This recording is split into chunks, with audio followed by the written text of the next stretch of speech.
Bada bing, bada boom. There's usually a few places that require automatic introspection.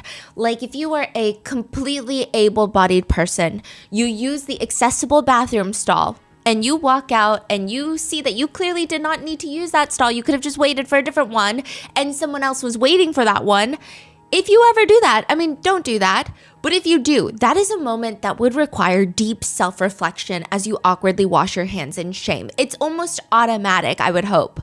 Another one of those places is sitting in the back of a police car with your hands behind your back. Clearly, you're not getting a free ride. This is far less comfortable than the worst Uber ride that you've ever been on. And Isabel, she looks freaking uncomfortable. Isabel is sitting there and she's sitting up with her back is straight up against the back seat of this police car. She's not even sitting up straight because she wants to be on her best behavior, which would be smart. But Isabel, you're going to soon find out she's not that smart. But because her wrists are handcuffed behind her back, she can't even slouch if she wants to. She's wearing this white t-shirt. She's got very curly hair. And she almost has this very young baby face. And she looks bored. She's sitting on the left side of the back of the cop car. The back door to the right side opens. And she just casually looks over. She's not on high alert. She's not anxious. She's not looking around frantically. And she just leans her head to the side. Excuse me? Are we going to the same one? Excuse me? Are we going to be in the same one? We don't really see him, but you can assume it's a police officer. And he's clarifying. What do you mean same one? Same jail? Yeah, you are.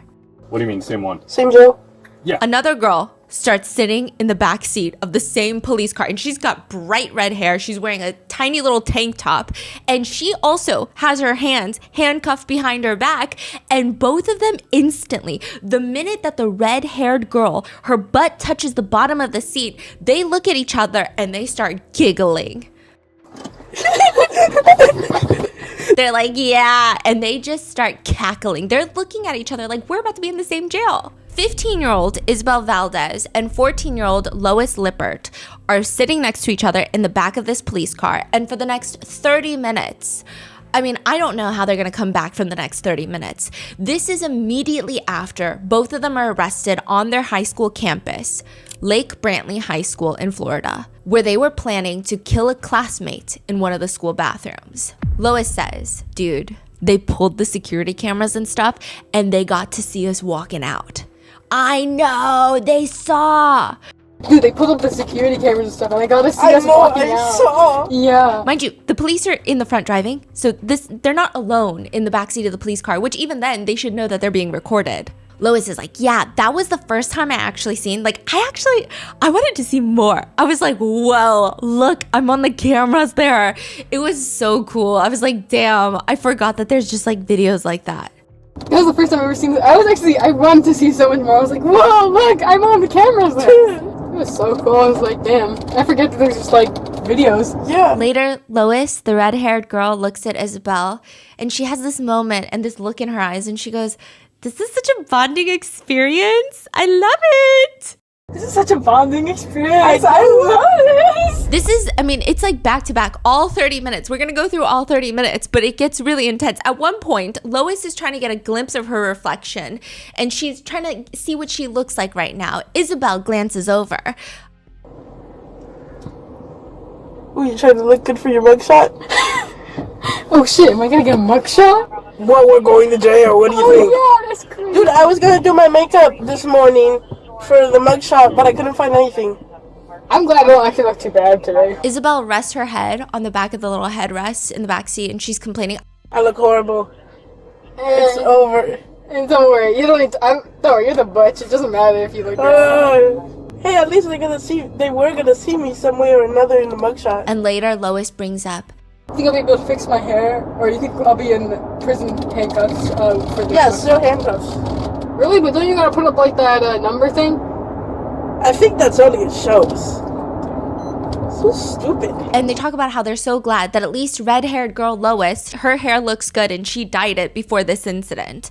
And at some point, Isabel and Lois, they start talking about how they're going to get out of jail sooner than later because, quote, not a school shooting at least. Yeah, we'd be in prison for life. Yeah. Not a school shooting, at least. We'd be in prison for life. Yeah. Because the whole point of this was not that they were going to shoot up their school. No, the whole point was they were going to kill their classmate to bring a school shooter back from the dead. 2 teens arrested after an alleged plan to kill their classmate. This is the case of 15-year-old Isabel Valdez and 14-year-old Lois Lippert.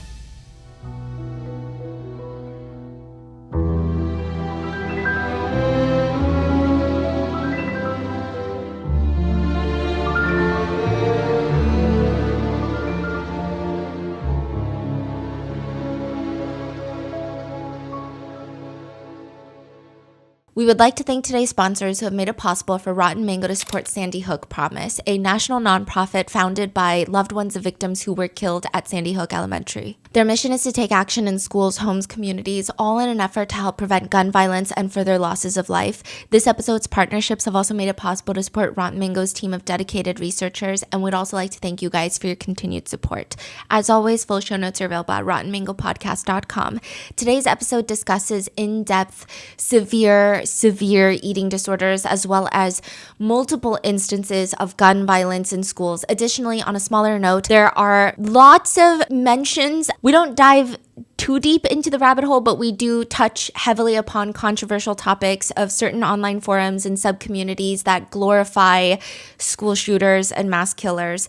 And all of the opinions expressed represent netizen comments that are publicly available online, and we're only sharing them in an effort to provide context to this case. In no way does this represent any of our own beliefs.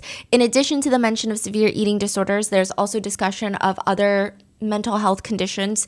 The people involved in today's case do not represent these communities, and this episode is not a generalization of any of these conditions.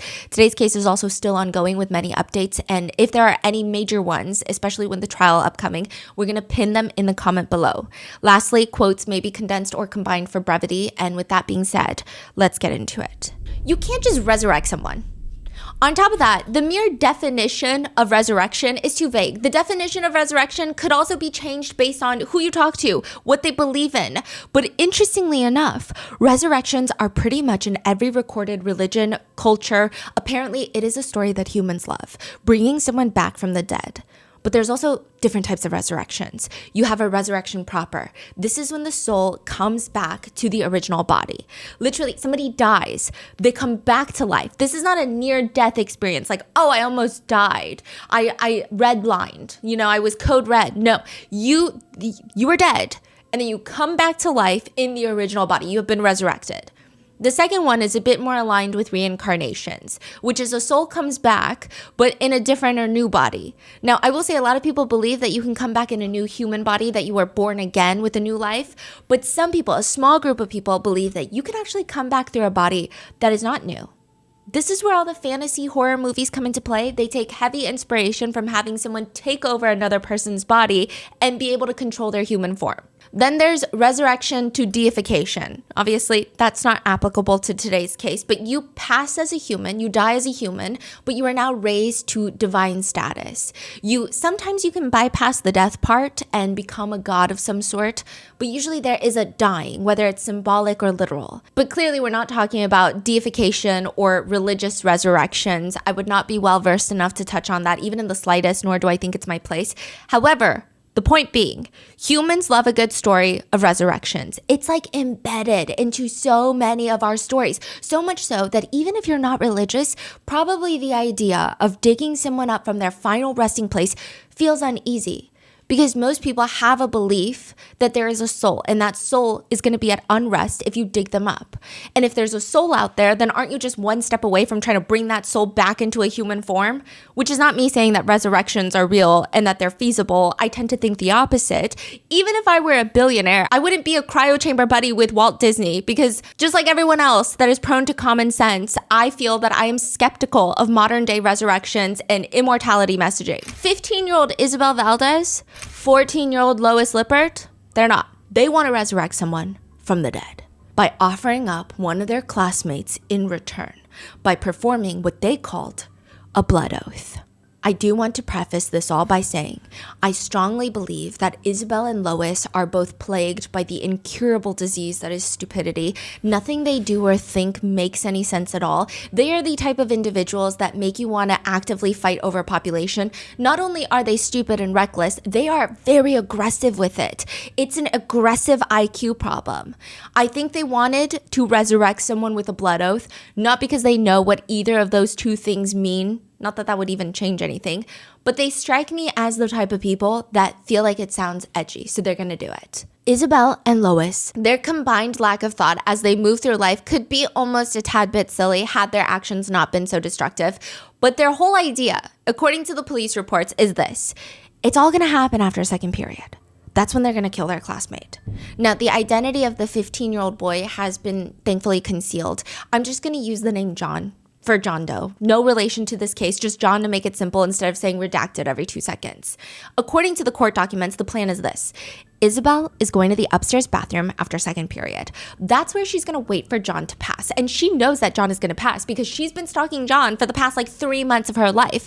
Every day at school, she knows what route he takes, what hallways he takes, which classes he has. She's gonna wait for John, and when he walks by, which he always does, she's gonna pull him inside to the bathroom, drag him into the largest stall, and quote, Isabel stated she would then stab him in the stomach or cut his throat. She even brought a knife with her, a kitchen knife. The police ask her, describe the knife to me. It's just a regular kitchen knife. This is Isabel responding, it's just a regular kitchen knife. How big is the knife? About 12 inches long. She had already tried sharpening the knife earlier that morning in school. So before second period, she's already trying to start sharpen the knife.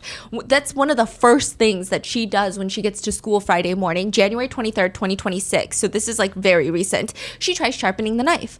The police are asking her, how were you trying to sharpen the knife? I tried to saw it back and forth on the toilet seat to sharpen it. So she's in one of the bathroom stalls, just playing the violin with a knife and a toilet seat. Her friend Lois is helping her, trying to sharpen this knife. It's not working on the toilet seat, so they try, those metal railings that make it easier for you to get up that you hold on to in bathrooms? They're trying to use the metal railing to sharpen the knife. Right, huh? No.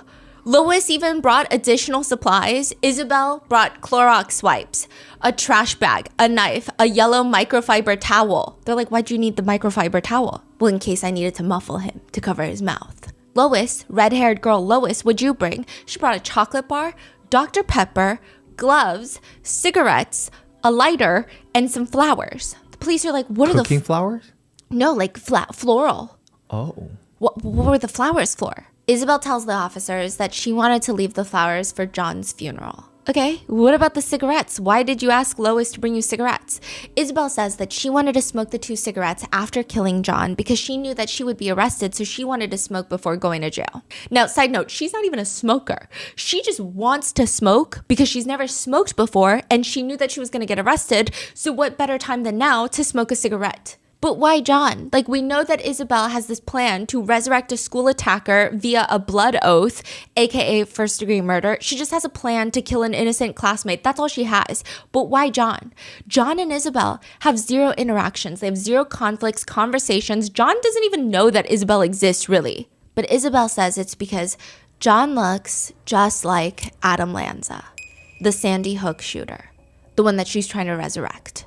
Her, quote, soulmate. Very early in the morning of January 23rd, 2026, so that's the Friday morning, there's this website called Fortify Florida where students can submit tips of anything dangerous that's being planned or happening in schools. It's completely anonymous, so you don't feel like a snitch. It's supposed to get forwarded to the appropriate administrators, to the police, and this anonymous tip comes in Friday morning before class starts. A 15-year-old friend of mine who is trans with a preferred name of Jimmy told me that he's gonna kill somebody we know from school by the name of Redacted, John. Which, side note, we always use preferred names and pronouns on this channel, and while it does appear that Isabel would go by the name of Jimmy with some of her classmates, she seems to only mention going by Jimmy and being a trans boy to the police when it feels a little bit convenient. It almost feels like an effort to distance herself from the crime, coupled with the fact that the judge, prosecutors, mainstream media outlets, police, they've all been referring to Isabel with she, her pronouns and her name, Isabel, without any further clarification from Isabel. So Isabel even writes letters to the judge using Isabel Valdez. And also, side note, Isabel pretended to be an advocate against gun violence and supported Sandy Hook support groups on Facebook. So she just strikes me as a rage baiter and a troll. So for that reason, we're just going to be referring to her as Isabel for the time being. But this tip comes in. A 15-year-old friend of mine who is trans with the preferred name of Jimmy told me that he's going to kill somebody we know from school by the name of John. He stated that he would do it tomorrow. Okay, this is like middle of the night. It's basically Friday, but I would assume that Thursday this kid night. didn't go to sleep, right? This conversation happened just a couple of hours ago. I have a great suspicion that he's going to do this. He's already been recently involved with police officers at school about threats that we've been getting towards our school. He knows the people who have made the threats, and the cops are also aware of this. He also told me earlier today that the cops had confiscated his phone as they got another threat, which apparently was one of the reasons why he wants to do something like this. I'm not sure about Jimmy's legal name since I never call him by his legal name, but by memory, it might be Isabel. A few hours later, Isabel and Lois are in the back of the police car giggling about going to the same jail, and Isabel starts getting giddy at this idea because she had last night told one of her guy friends about this whole ordeal that she was planning, and she's so excited at the idea that the police are also going to search his phone and he's going to get in trouble because he never reported any of this. I know they asked me for his phone passcode. Wait, they went through his phone? No, they're going to go through his phone. Oh my god. Yes, I told him he knew. He didn't report me. I told him already. So So she's she like, doesn't know someone ratted her out. no, she's telling Lois, red-haired girl Lois, oh my God. Lois is just giggling. I don't know what's so funny. I told him. He knew. He didn't report me. I told him already. Lois is like, I thought he did a tip. He did a tip? Yeah, there was a tip shown. Did you not see? Someone tipped. He fucking snitched. He did a tip? There was a tip shown. Did you not see it? Someone tipped. He fucking snitched. Lois clarifies it was an anonymous tip, but I was just assuming based off the writing. Oh my fucking god. God, I knew I shouldn't have told him. Because he was like, oh, can you please tell me I can't sleep tonight? Fuck you! God! This is when she finds out that someone tipped off the police. And Lois is clarifying, Yeah, I got shown the tip, and it was like, my friend, 15-year-old, named, he goes by Jimmy, is planning to kill some dude. Yeah, and it was like, I don't really remember their real name, but I think it was Isabel. Yeah, it was spelled wrong, too. and Isabel is just having this whole conniption. God, what a fucking snitch! And she's looking out the window as the police are driving past trees, and she's just muttering to herself, so stupid. God! She's such a fucking snitch. So stupid. And in the time that they should be contemplating their own existence and their attempted murder charges, Lois mentions her masterful genius plan. She turns to Isabel. Dude, if I have to be in a room where they have to, like, record me or some shit, I'm going to pull out my tits so that I'd CP. That's what I was thinking. Like, if they had to start doing that instead of just doing, like, the audio recording, I was like, I'm gonna pull out my They both seem to silently agree that this is a phenomenal idea. And during a brief moment of quiet in the car, Isabel turns to Lois and she says, hey, let's roleplay some Columbine stuff. What? And she says, wait, so who's Eric? Red-haired Lois responds, well, I'll probably be Eric because Eric obviously gets it in the ass. Hey, let's roleplay some Columbine stuff. Hey! Yeah. Wait, who's Eric? Well, obviously, I'll probably be Eric because Eric obviously gets it up the ass. Okay. So Lois, red-haired Lois, is going to roleplay Eric, one of the Columbine shooters, and Isabel is going to be Dylan, another one of the Columbine shooters. Isabel starts doing this unsettling but also very bizarre role-playing session in the car, and mind you, there's still 2 police officers in the front. Isabel says, Hey, Eric. Oh, fuck off, Cleveland. Hey, kitty, please talk to me. You probably don't even know about KMFDM. which, side note, KMFDM is a German industrial rock band that Eric was a huge fan of, and it's almost become, unfortunately for the band, synonymous with this weird glorifying school attacker aesthetic. People who don't even like KMFDM music will purchase KMFDM shirts to wear because they think they're in the aesthetic of Eric and Dylan. I don't know what aesthetic that is. Dead. Okay, but Isabel is like, yeah, I do. Flashes off my KMFDM shirt. Yes, I do. Flashes my KMFDM shirt off. So she's like inserting the motions of role playing. She's like, yeah, I know the band. Flashes off my KMFDM shirt. Lois, aka Eric, turns to her and is like, whoa, you know about KMFDM? Yeah. I feel something in my pants. Ha ha ha ha. Whoa, you know about KMFDM? Yes. I feel something in my pants. Isabel says, hey, what if I have my Jewish babies inside of you? I hate insert derogatory term for Jewish people. No. What's wrong with you, Eric? Please, please, please. Okay, fine. And Isabel hits her with a, sticks it up your butt. Hey, what if you have my Jewish babies inside you? I hate Jews, no! What's wrong with you, Eric? Please, please. Okay, fine. I feel like Jewish nose with me. Sticks it up your butt. And then at some point, Isabel gets distracted, mid-role play, gets distracted looking out the window and goes, hey, my sister goes to therapy over there. Hey, my sister goes to therapy over here. I'm so lost right now. Let me give you some context. There is a small but very scary group of people on the internet that idolize the Columbine shooters, Eric and Dylan. Basically, they call themselves Columbiners, and they will make fan edits of Dylan and Eric with sad songs and captions like, good night, R.I.P. my babies. And they're not saying R.I.P. to all the victims whose lives were lost during the Columbine attack. They're saying R.I.P. my babies to Dylan and Eric. They're called Columbiners, and they obsess over making edits of the dead killers with either Europop songs or pumped up kicks, and they tell others that Eric is the cuter one. It's very reminiscent of the Wade Wilson case where people felt like they could save Wade Wilson just because, what, he's tall, he has cartoonish face tattoos, and has the same name as a Marvel character. It's so idiotic to the point where I don't even think that I can describe in a way that would do it justice how dumb this whole thing is. He also killed 2 people, Wade Wilson, so stop the nonsense. Columbiners are consistently one of the groups that get booted from practically every social media platform because they're Columbiners. And the Columbine tragedy has sadly become this entry point for people to start romanticizing and resonating with mass killers.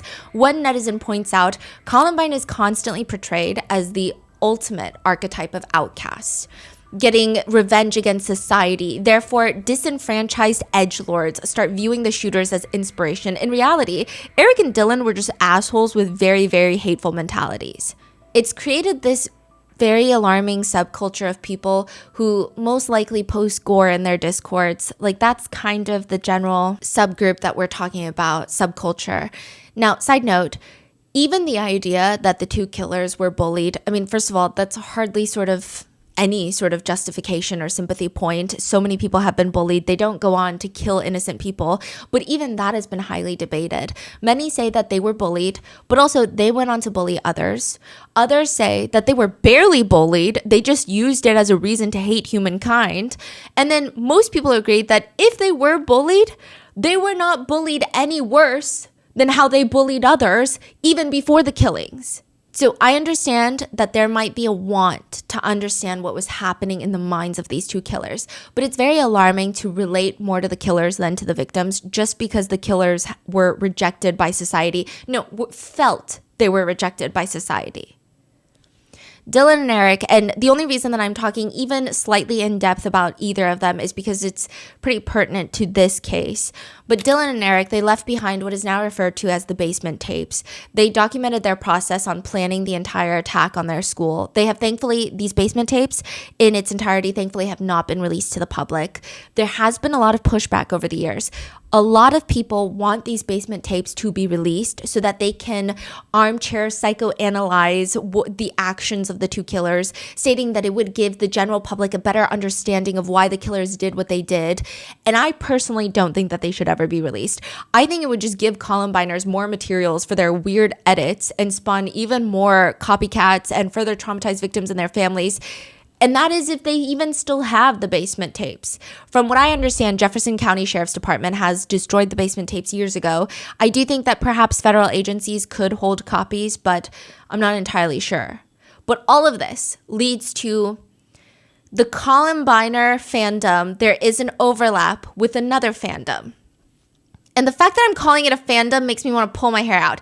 The dumbass Columbiners, there's a bit of an overlap to a fandom that is obsessed with this indie film called 0 Day. It's a found footage style film, and it opens with two guys. They're vlogging. So the whole time it's like a vlog, an extended vlog. The last few minutes, there's CCTV footage, but most of it is a vlog. And they're vlogging in front of a school saying, this is our high school located in our town. It's our worst enemy. It's our nemesis. There will be a series of missions followed by a big ass mission called 0 Day. The movie is about two high school students, Calvin or Cal and Andre, and they're going to be school shooters. It's very clearly inspired by Columbine. Even the two characters, it seems like Cal is based on Dylan and Andre being Eric.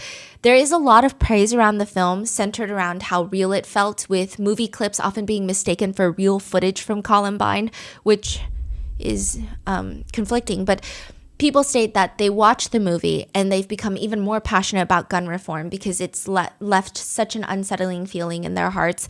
I imagine that's the ultimate mission of the filmmakers. However, a lot of Columbiners have created a miserable subculture around 0 Day, the indie film as well. They would make fan art, fan edits. I mean, granted, it's a fictional movie, but it's so closely resembling the Columbine tragedy that I find it hard to understand how you can make fan edits of these two fictional characters and how you can become obsessed with them, especially when they're still school shooters at the end of the day, even in the fictional plot. Like, nobody watches Criminal Minds and starts making fan edits of one of the pedophiles depicted in this fictional show just because it's fictional. It's still unsettling. Mm-hmm. And again, this is not the group of people who felt like this movie was deeply touching in a sense of it was so startling, it was so poignant, and they fell in love with the actors, the individuals who depicted the characters. It's not that. These are fans who fixate on Cal and Andre as the school attackers. They don't care about the actors. They don't care about how the film made them feel. They just want to make fan edits of them. And it's primarily just offensive wannabe edgelord slop. So you say the two girls wanted to bring back Adam Lanza, who's the Sandy Hook shooter. So they just love every school shooters. Is that right? Yeah. And that whole role playing, is that just like a thing they do, to like a game they commonly play? It seems like it. It seems like this is how they talk on Discord, and a lot of people have categorized them as LARPers. What's that? It's like faker, like people trying to be edgy, but you're not actually edgy.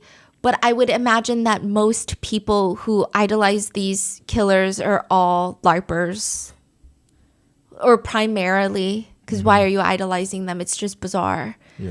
Yeah. It's really weird because I think everyone dislikes Isabel Valdez and Lois Lippert, or it seems generally speaking, most people dislike them because of what they've done. But weirdly, even in their community that they came from, where they glorify killers, they're getting hated on, because I went into the weird depths of the darkness on the internet. And they're getting hated on over there because they're like, they're little fucking faker LARPers. And I'm like, you guys are all weird. And within this niche of 0 Day fans, they have a group of people that like fan art and a group of people that will make fan art for these people. Artists who would draw fan art of Cal and Andre. And there was one that was somewhat well known on Tumblr by the name of Fox Fever. Fox Fever is Lois Lippert. She actually has an extensive portfolio of drawing 0 Day fan art. So the indie film fan art of Cal and Andre, loosely based off of Eric and Dylan. So what exactly does she draw? Like, she just draws she's... Okay, I'm just going to try to describe some of her art. I'm going to try to put some up in the video podcast, but it's pretty graphic, some of them. She will draw them making out. I mean, she's objectively not a bad artist, but her depictions are quite dark. with Andre, he has blood dripping out of his mouth. He's stabbing his own stomach. Another shows Andre wearing a shirt that reads natural selection, which is what one of the Columbine attackers wore. Another shows Cal going down on Andre. Another one of them is of them hugging, kissing, where both of their mouths are filled with blood. They're harming each other with knives and finding satisfaction from it. One, they're full on having intimate relations. And one where it appears that they are lovingly looking into each other's eyes while blood is spewing in the back, which you can kind of piece together that might be taken from a moment of inspiration, perhaps, of how they were looking at each other while innocent lives are being taken by them. Another one that depicts Cal and Andre dead on the ground, but that drawing is very reminiscent of the Columbine killer's death photo that has been circulating. Yeah. Fox Fever, Lois Lippert, would even animate her drawings. One shows Andre sitting there looking conflicted while Cal is screaming at him, "Why does it hurt to love you?" Andre responds, "I don't know." So it's really not that deep, but another drawing comes with the words, "You can't cure somebody who has nothing wrong with them." She also liked to draw Elliot Rogers, Jeffrey Dahmer, one of the Academy maniacs, which is a Russian killer. So again, just like wannabe edgelord slop. But 14-year-old Lois Lippert has also drawn very personal images of Isabel and John, the classmate that they were allegedly going to kill together. One drawing shows John sitting on the floor and his body language looks like he's backing away, trying to scoot away. And Isabel is holding on to him, caressing his face and telling him he looks like a porcelain doll. How do we know who exactly she's drawing though? Oh, because they tell the police. Oh, yeah. They explain their art? Yeah. Yeah. And you can kind of tell the facial features. So Cal and Andre are drawn in a very specific way all the time. With John, there's slight discrepancies where it's sometimes hard to tell whether she's drawing Adam Lanza or John, but most of the time it's John, the actual student that they're trying to kill. Another drawing shows Isabel being hugged, and on one side it's Adam Lanza, and on the other side it's John, and they're both kissing her on the cheek and the head. Then there's another one of John with a rope. Another one shows Isabel holding John, and the caption reads, "Take your hands off my neck and hold on to the ghost of my body." They're just trying to be dark and introspective and poetic. Isabel is the artist? No. No. Okay, so she is drawing her friend? Yeah, Lois. Not herself. No, Lois Redhair is drawing Isabel with John, and Isabel is the one that wants to kill John. Lois is just kind of here for the ride. She's like, "I'll help you," essentially. So she's Allegedly. not like drawing herself? No. At all? No. Interesting. Okay. So she's drawing Isabel, she's drawing John, and she does take a lot of requests. There was apparently a DM from people who had messaged Lois Lippert, red-haired girl, the artist previously, and were like, "Hey, can you draw this for me?" And she would say, "You have to go through Jimmy first," which is Isabel. So it seems like she does take requests. Then another one is Isabel holding a guy's face to her chest. It looks like John, and she's hugging him. He looks very alarmed and not excited to be there. It's just odd. Another one depicts Isabel holding up a very thin, frail John up against the wall, like holding him up in the air while she's admiring him. Others show Isabel reaching down there, doing things to John. Another shows her performing intimate acts on Adam Lanza. One of the alarming drawings shows Isabel and John dead on the ground, but the way they're laying on the ground, the clothing that they're wearing, the positioning of their bodies, where their arms are laying, it's basically, again, the Columbine shooter's death photo, because both self-exited in the library that day. It's a real photo, but it's drawn, and it's replaced with Isabel and John instead of Eric and Dylan. Back in the police car, Isabel turns to Lois, the artist, the red-haired girl. They also saw the drawings.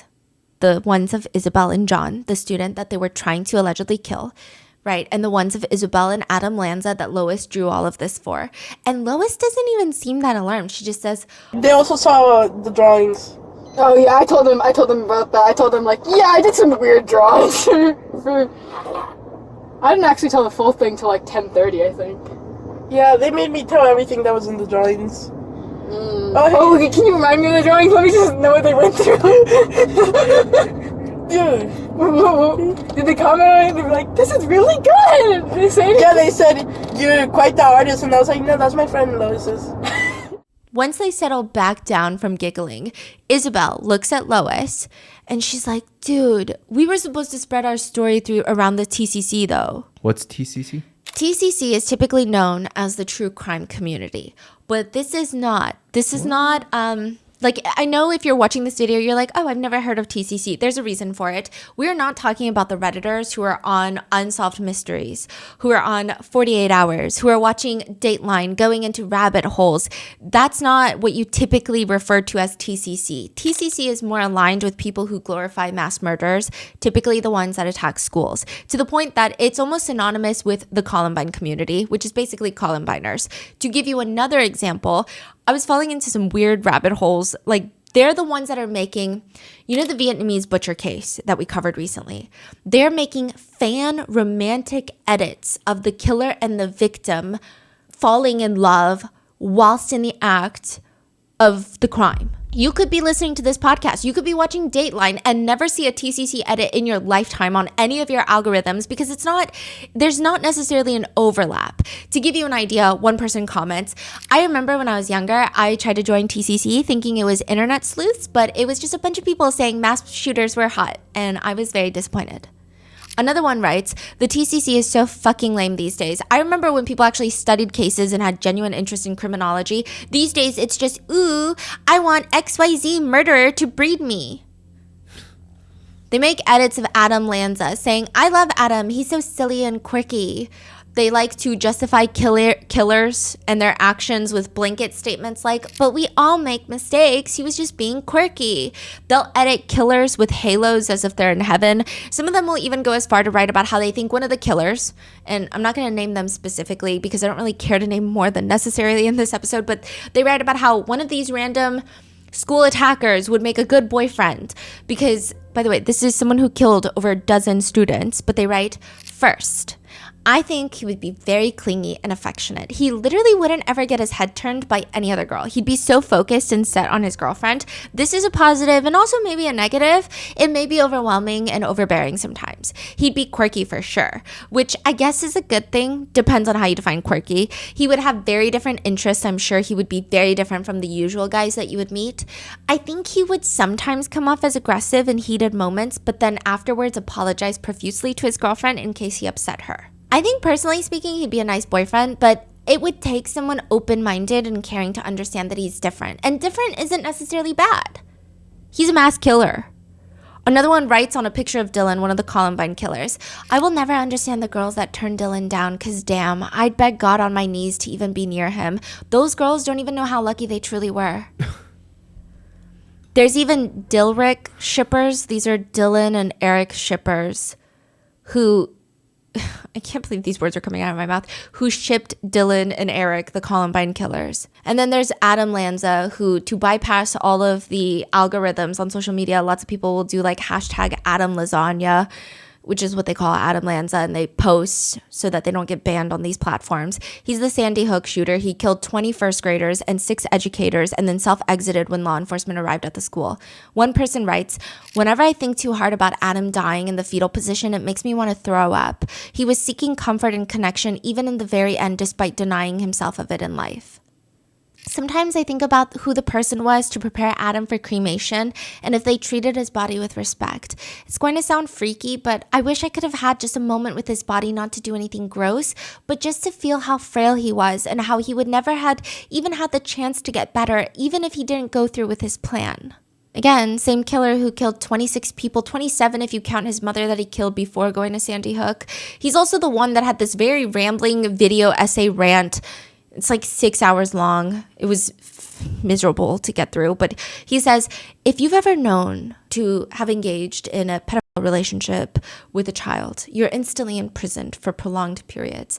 You're brutalized in prison and people actually celebrate that as if it's a good thing. And then if you're lucky enough to escape prison with your life, you're on a sex offender registry. You're possibly castrated. You're tracked with a GPS device in some instances, and there are just so many issues that PDF files that everyone seems to think it's not a problem at all. It's somehow justified that they're treated in that manner, and you have to develop such extensive arguments just to refute that delusion that somehow having with children is harmful to them innately. Basically, he's a PDF file defender. And people are commenting, he's so intelligent and cute. He was so smart. I miss him every second of my life. I cry over Adam at least twice a week. Isabel Valdez was one of those people who liked Adam Lanza. Her Facebook cover photo is a memorial banner for Sandy Hook, which is a sign that reads, Sandy Hook Elementary School, we will remember. Previously, it was Columbine High School, Hart, Sandy Hook Elementary School. Her Facebook bio reads, gun safety advocate, 12/13/2012, 28 dove emoji. 28 dove emoji, she's referring to Sandy Hook, and 28, that includes Adam Lanza, which nobody includes him in that count. Some people don't even include his mom in that count because they feel that she failed to get her son the help that he clearly needed and more or less gave him easy access to firearms. But Isabel is counting Adam Lanza, 28 dove emoji. According to police documents, she tells the assistant principal that the morning that she's caught, because of this whole tip, like a few hours before she killed John, that her victim is John because he's perfect. He reminds her of Adam Lanza and that she heard voices telling her that if she kills John, she and Adam Lanza would have this blood bond and it would bring Adam Lanza back to life. The police report reads, Isabel went on to say that after she killed John, she was going to make a blood ritual for Adam Lanza. I asked Isabel what was her intent when she said she was going to make a blood ritual. Isabel stated she was going to take the photos she brought of John, place them against his body. Isabel stated that she was going to try and wipe John's blood, even though he's bleeding. And then she stated that she asked Lois for an extra shirt so she could put it on John's body. No one knows what any of this means. Like, this feels like the weirdest, bizarrely strung together crime. Isabel believes this blood ritual would show her devotion to Lanza. Isabel stated that she heard voices saying if she carried out killing John, Lanza's voice would come back to her. Isabel stated that she used to hear Adam Lanza's voice, but no longer does, and she misses Lanza's voice quite a bit, and it's disappointing that she never got that connection again. And she believes that if she kills John, Lanza would come back to her and she wouldn't be alone. Isabel advised that while she was sitting in class, one of her online friends pleaded with her not to follow through with her plan, but she was intent on killing John. So do we know what happened? Someone tipped the police and the police just showed up at the school and they... Yes. So someone tips the police and the administrators also get the same tip later.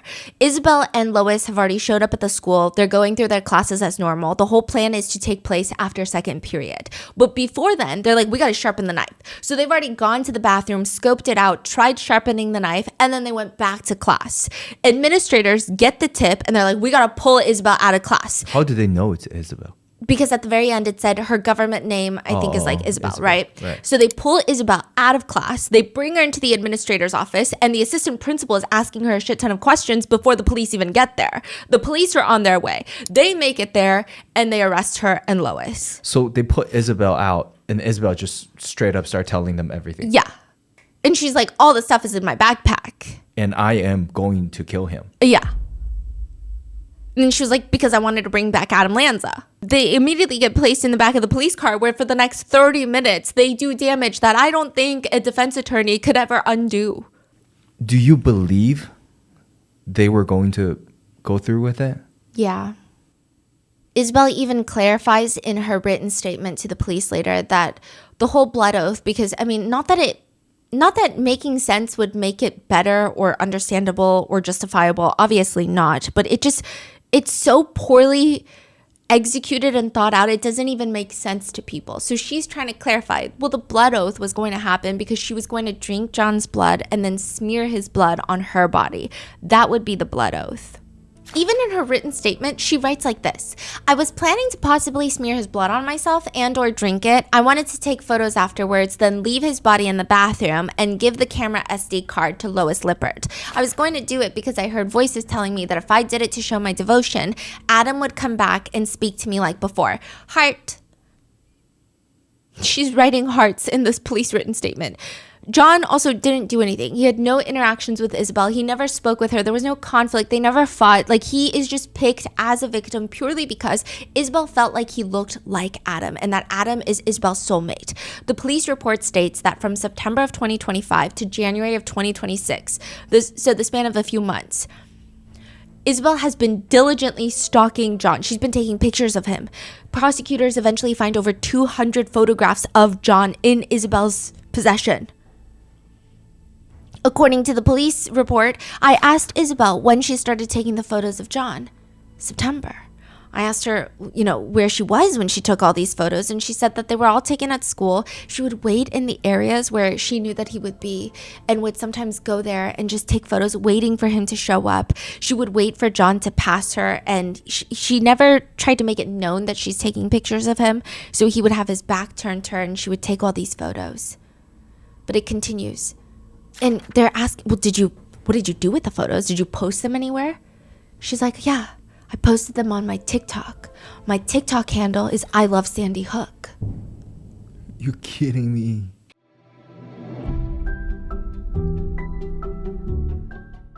You're up late online shopping, you finally spot exactly what you want, and then you see it, that purple Shop Pay button, one tap and you are checked out of there in seconds. Shopify's Shop Pay button is used by millions of businesses, and it's why Shopify has the best converting checkout on the planet. No need to get the wallet out, no need to spend time logging in. You can just complete your checkout with one tap of one button.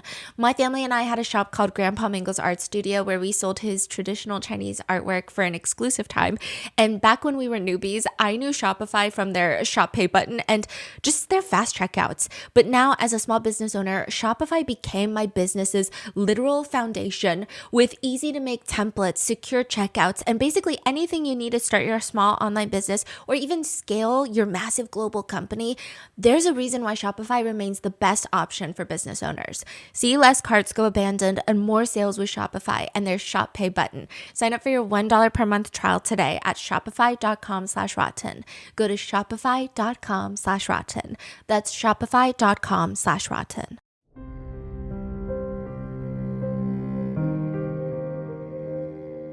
Off-duty healthcare workers who rush to help a stranger when they are choking or unresponsive, that's a power move. Anyone who immediately acts like a best friend if they see a girl alone in an unwanted situation with a man, power move. Just like how hiring Morgan & Morgan is a power move.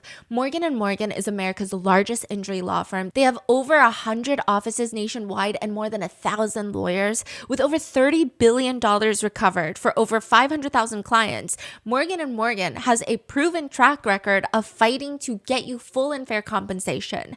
In Florida, Morgan & Morgan secured a $644 million verdict for a client after the defense argued that the victim and his wife should receive nothing. And in California, another client was recently awarded $15 million in a mid-trial settlement. If you are injured by the negligence of another, you deserve to be paid. If you're ever injured, you can check out Morgan & Morgan. Their fee is free unless they win. For more information, go to forthepeople.com/rotten or dial #law, pound 529 from your cell phone. That's forthepeople.com/rotten or #law, pound 529. This is a paid advertisement.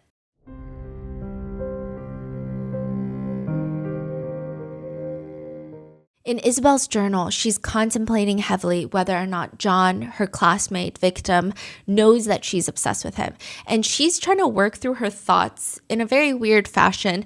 It appears that she's passing notes with, I want to say Lois, most likely Lois, or it could be really any one of her other classmates. But Isabel writes, do you think he actually switched out of this class? Like, I feel like she wouldn't have even put the ticket, like maybe he's just skipping because I creeped him out. So she's like, is he skipping class because I creeped him out, or did he switch out of this class because I creeped him out? And she's like, most likely he is. I doubt it. He doesn't even know my name. I mean, probably didn't even read it. Like, I just keep thinking, I need to stop thinking he'll probably just avoid me because it wasn't that weird. So we don't have any context, but it's pretty clear that she's like, oh, I'm kind of creeping this guy out. Mm-hmm. Someone writes back on the note, I honestly think he's just skipping, but maybe he's in the process of getting something against you. I hope he doesn't get a restraining order. Isabel writes, no, he would have already told his mom. I've been doing it for like 2 weeks. Most likely when he turns around sometimes. So this sounds like taking pictures. Like I do it when he's turned around. Isabel's friend writes back, but maybe he did notice all the other times you were following and filming him? Wait, he turned around, like staring at us? No, like when I get personal shots when I'm alone. It's just when he's turned around. On her Tumblr account, Isabel used to write things about John, like, he smiles like Dylan, looks like Adam is absolute perfection. He's the perfect example of what can be made. He looks like a doll. I adore him. I'm in the worst parasocial relationship with him, and Fox has been drawing me art of us. I've been following him around and whatnot. But she tells the officers that she resisted killing him because, quote, I first came up with the plan approximately 3 months ago, but I resisted the urge to follow through with the plan, and I would just tell myself, I have to stop thinking like that. But it clearly doesn't work because January 23rd, 2026, she is arrested for trying to kill John. Inside Isabel Valdez's backpack, along with the knife, the rag, the trash bags, the gloves, the Clorox wipes, there's a little note left behind, and it reads, Dear Mama and Papa, I'm sorry for what I'm gonna do. Hopefully you will find this paper. I want you guys to know that none of it is your fault or anyone else's in that, in that matter. I chose to do this myself, for myself and Adam Lanza. They told me that Adam would come back to speak with me if I did this for him. Adam Lanza wanted it. I think it's a fair and beautiful sense of devotion on my behalf. I love Adam Lanza. We're soulmates, just waiting to be reunited once more. I want you guys to know that you are the most perfect parents ever. I'm sorry I could not be a better child. I've known there's been something wrong with me since I was a little kid. I just never showed it. And I'm sorry. I was never really shy. I just hated people. And I was aware of how disgusting everyone is. Being forced to talk was torture. These ramblings are very reminiscent of Adam Lanza, so I'm not entirely sure if this is genuinely how she felt or if this is how she fell into this like TCC community and tried to embody this aesthetic of outcast. I never liked humanity. Mankind is doomed and society has all these values that don't mean anything and we're just imposing values upon others and morality is not even objective. Morality just doesn't exist as a concept. I don't know if she just like listened to the fucking 5.5 hour ramblings of Adam Lanza that are incoherent most of the time and don't make good sense. But I don't know if this is how she truly felt or if this is furthering the aesthetic that she wants to be a part of. She says, I pretended to be a socialite. Just not the word to be used in that context, but to make you guys happy because I love seeing you guys happy. It was one of the only things that made me happy. Over the years, I've just lost control over myself and my emotions. Whenever I told someone I hated you guys, it was a pure lie. I'm sorry for ever hurting you, and I deserve what's coming for me, as I am also disgusting, cruel, and useless. Again, these are very reminiscent of the Columbine killers and Adam Lanza. Well, actually, maybe the Columbine killers, they believe themselves to be above humankind. But perhaps in an attempt to get Isabel to have some remorse, the assistant principal, before she's arrested, initially asked her, did you consider how your parents or even how John's parents would feel if you went through with this? They would be sad, but I don't really care. Did you consider the consequences, like of what happens to you if you go through with this? Jail or psych ward, but it doesn't matter. I was still going to do it. I want to be with Adam Lanza. She later admits that last night before school, she did cry in the shower, but it was, quote, because she wasn't crying because of herself or her actions, but because of how it was going to affect others, But also at the same time, she was thinking, whatever, what's done is done. That's what she says. Isabel states that she only feels bad for her parents because they've been great and they tried their best. So back in the back of the police car, Isabel and Lois are ranting about how the police were grilling them. Red-haired Lois Lippert, the 14-year-old, right? She's more so the accomplice.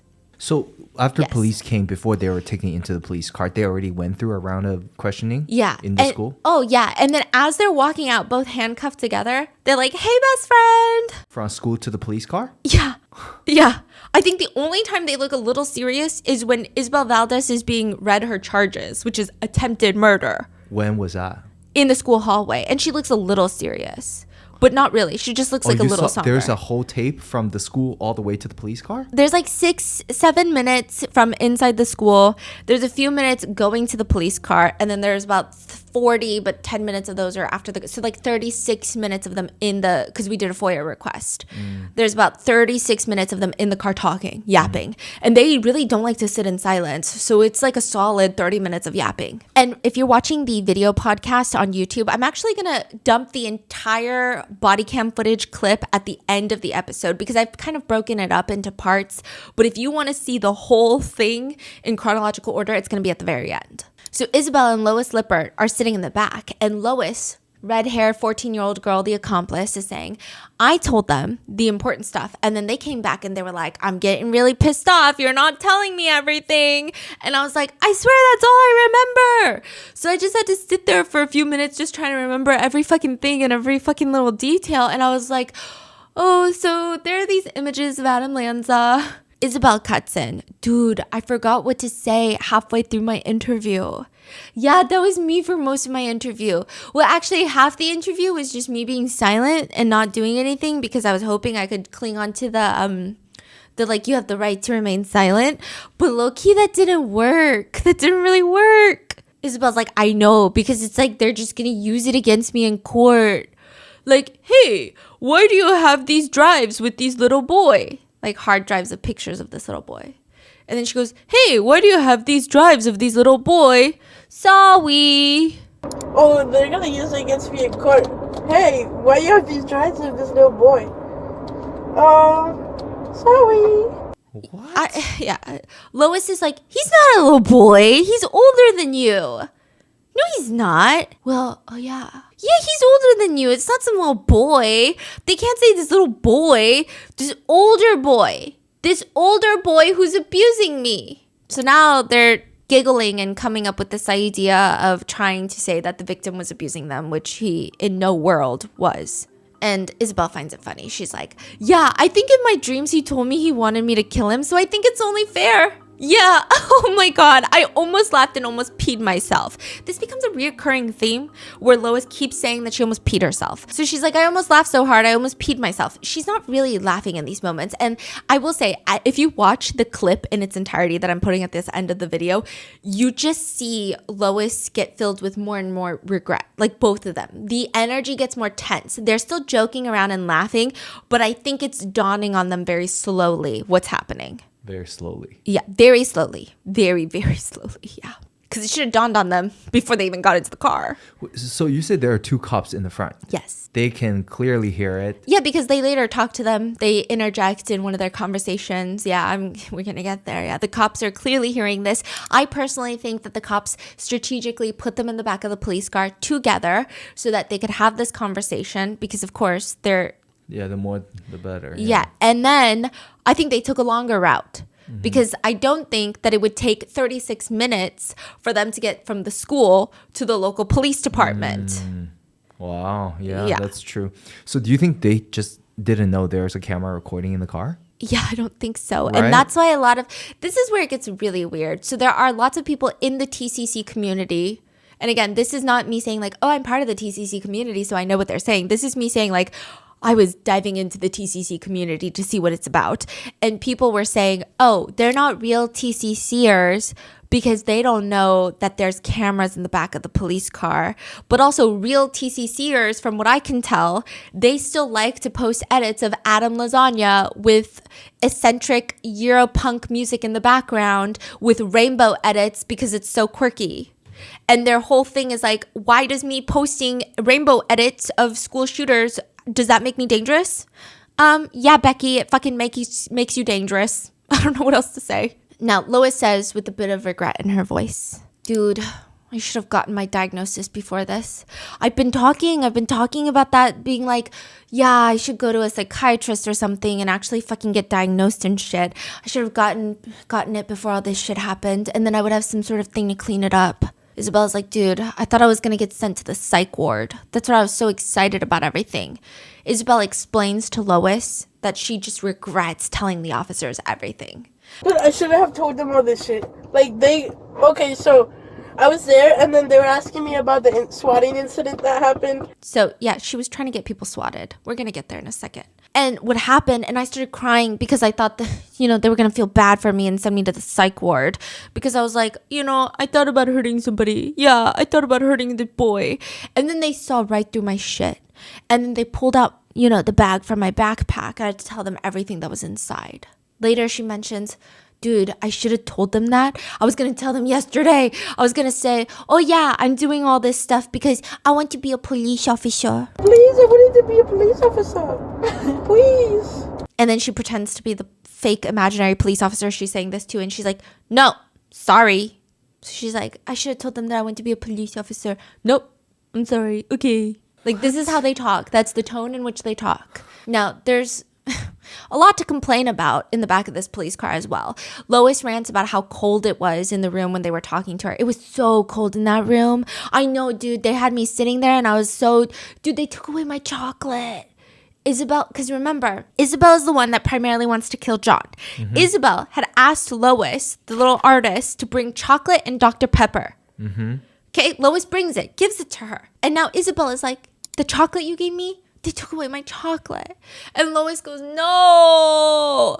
I was able to like eat a part of it. It was like a part of the big bar, but then that was it. Dude, they took away my chocolate. No!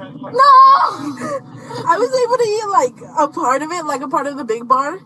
Lois is so upset. And she's like, bro, I wanted to come back to second period so I could have nibbled on some of it with you. That was my main goal. Some netizens have found it ironic that the two are friends because Isabel Valdez is kind of a bigger girl, I guess is how you would describe her.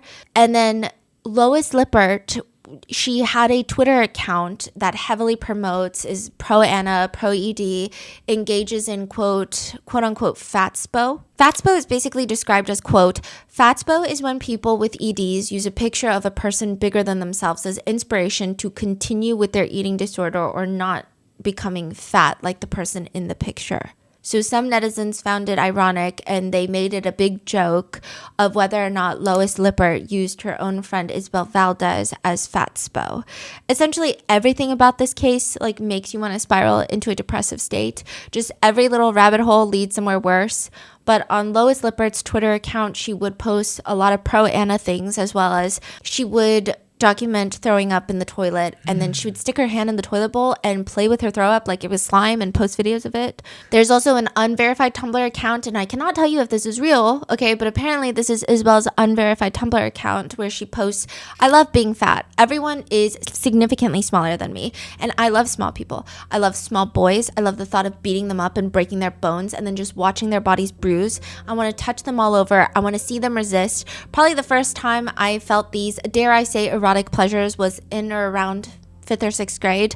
I remember in 6th grade, I would go up to people and hug them tightly. I loved feeling them push me away and struggle. I loved the way they yelled at me after. We can't be certain that this is Isabel's account, but it's in tune with the picture of her holding up John, almost like she's about to slam him up against the wall.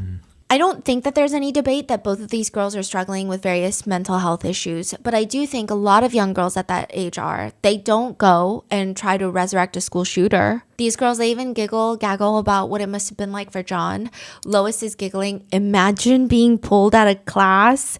And yeah, some girl was planning on killing you. He's probably gonna be like he's got to be told. Like they can't. And Isabella's like, yeah, I wrote him a note. And I was like, yeah, I'm not guilty for my actions, but no, I was like, I don't feel guilty for my actions, but I feel guilty on how you were gonna feel. Because honestly, I don't fucking care.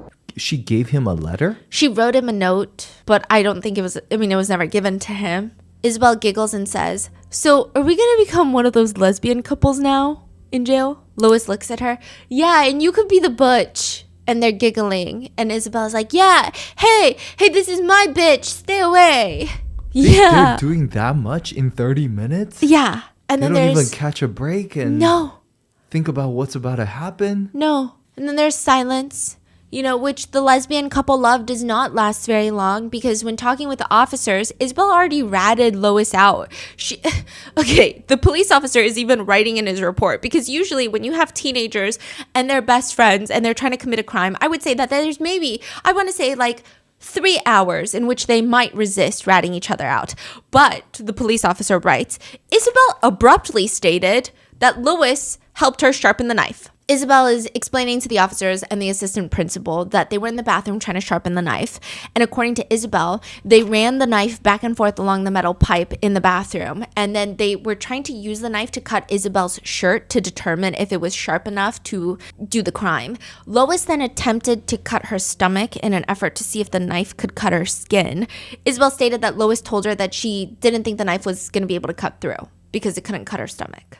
But it's not like Isabel really needs to quote unquote rat out Lois when there's already quite a bit of digital evidence against both of them. Isabel's plan was to either slit John's throat or stab him in the stomach. There was no getaway plan. Then she was going to smoke a cigarette in the bathroom before going to jail and sprinkle flowers on his body or to his funeral. It's kind of unclear which one. But Isabel, the night before, had been messaging Lois over Discord saying things like, it's going to be over by tomorrow. If you have some gloves, bring them for me. Bring latex ones. I'm bringing a trash bag, wipes, and some other things. I'm gonna go away anyway. I've incriminating shit on my phone. Holy shit. I'm gonna make a blood ritual for Adam Lanza, LMAO. Everyone who prayed on my downfall is getting their wish. I hugged my parents extra tight today. I feel kind of bad for what's coming. He was at fault because he never got redacted to talk to me. If I had him, I wouldn't have been like this. Why? Why, John? Why? Why redacted? Why? I need to break my hard drive later. Do you have any extra white shirts that I could use? And the two of them are also, Isabel and Lois are reportedly married on Facebook. What? Yeah, because you know how you can just like marry someone. But that's not the important part. The important part is their anniversary date is April 22nd, 1992, which is an oddly specific date. So I tried to figure it out, and it's not the date of Sandy Hook or Columbine. It's actually Adam Lanza's birthday. But in the back of the police car, Isabel is again ranting about how the police are treating her like she's this dangerous criminal. And she says, Dude, they had me going out to the bathroom, and they had this lady standing in the stall, and they had like two other people. In the stall? No, not in the... Yeah, one of them was standing in the stall. The other two were outside waiting. You think I'm gonna be able to fucking run away? So Isabel is making a joke at, I guess, her physique. I got too scared to ask them to go to the bathroom. I low-key still have to go. So, by the way, Lois Lippert kind of talks like this the entire time. And Isabel turns to her. I only went twice because they searched me every time and they made me take off my shoes and my socks off. Yeah, I'm glad I didn't ask them. I don't want to do all that. You gonna bend over and cough for me? Bend over and cough for you? Is that what they do it? Yeah, they look at your asshole and see if anything comes out. Isabel complains at how uncomfortable it is to be in the back of the police car and states, Dude, I should have done it in the morning. so now she's saying in the back of this recorded police car that she should have killed him in the morning and not waited till after second period, because if she had done it in the morning, she would have been able to kill him. And Lois is like, yeah, dude, he was right there. I was following behind him. What is happening? Yeah. Isabel also talks about how when they were interviewing her, she kept laughing, even though it's not funny, but quote, they kept on saying 6'7". Oh, I laughed at 6'7", dude, because they were talking about my grades and stuff when it first started. And they were like, yeah, was the 6th or 7th grade? I did the 6'7" behind my back. So she's handcuffed and she said she's doing 6'7". This is like, I don't even know what is happening. Yeah. Lois finds this so funny and she says, stop making me laugh. Lois explains later that she did mention to one of her friends that Isabel might try to do something on Friday, which is vague. And she reassures Isabel, she's probably thinking that you're going to self-exit. Oh, that's stupid. I'm not self-exiting. Then in a voice that would indicate maybe it's from a meme or something, but she says, killing yourself is for R words. She says the R word. I'm not a stupid R word that gives up. Please. Killing yourself is for retards. I'm not a stupid retard that gives up. Please. I am retarded though. I am R-worded though. Fuck. Lois tries to comfort her. Not a stupid R-word though. Aw, thanks. One of the most damning pieces of evidence against Isabel is a journal entry that's written in the style of a bad movie plot where the killer fesses up to the murder, hides the note for it to be found by the main character at the end in the bottom of the underwear drawer. And it reads, it was just like any other normal day. I swear nothing seemed off until I remembered him. Oh, John, how much I loved you. Today was finally the day. You're so worth it. Fuck. We were leaving second period. I grabbed him. I don't know what happened, but I just started talking. Oh, you're so beautiful. The cutest boy around. I loved him dearly. I would ruin my life for him, and that is very much what I was doing. I was able to get my hands on some chloroform. It knocked him out cold. It was absolutely perfect.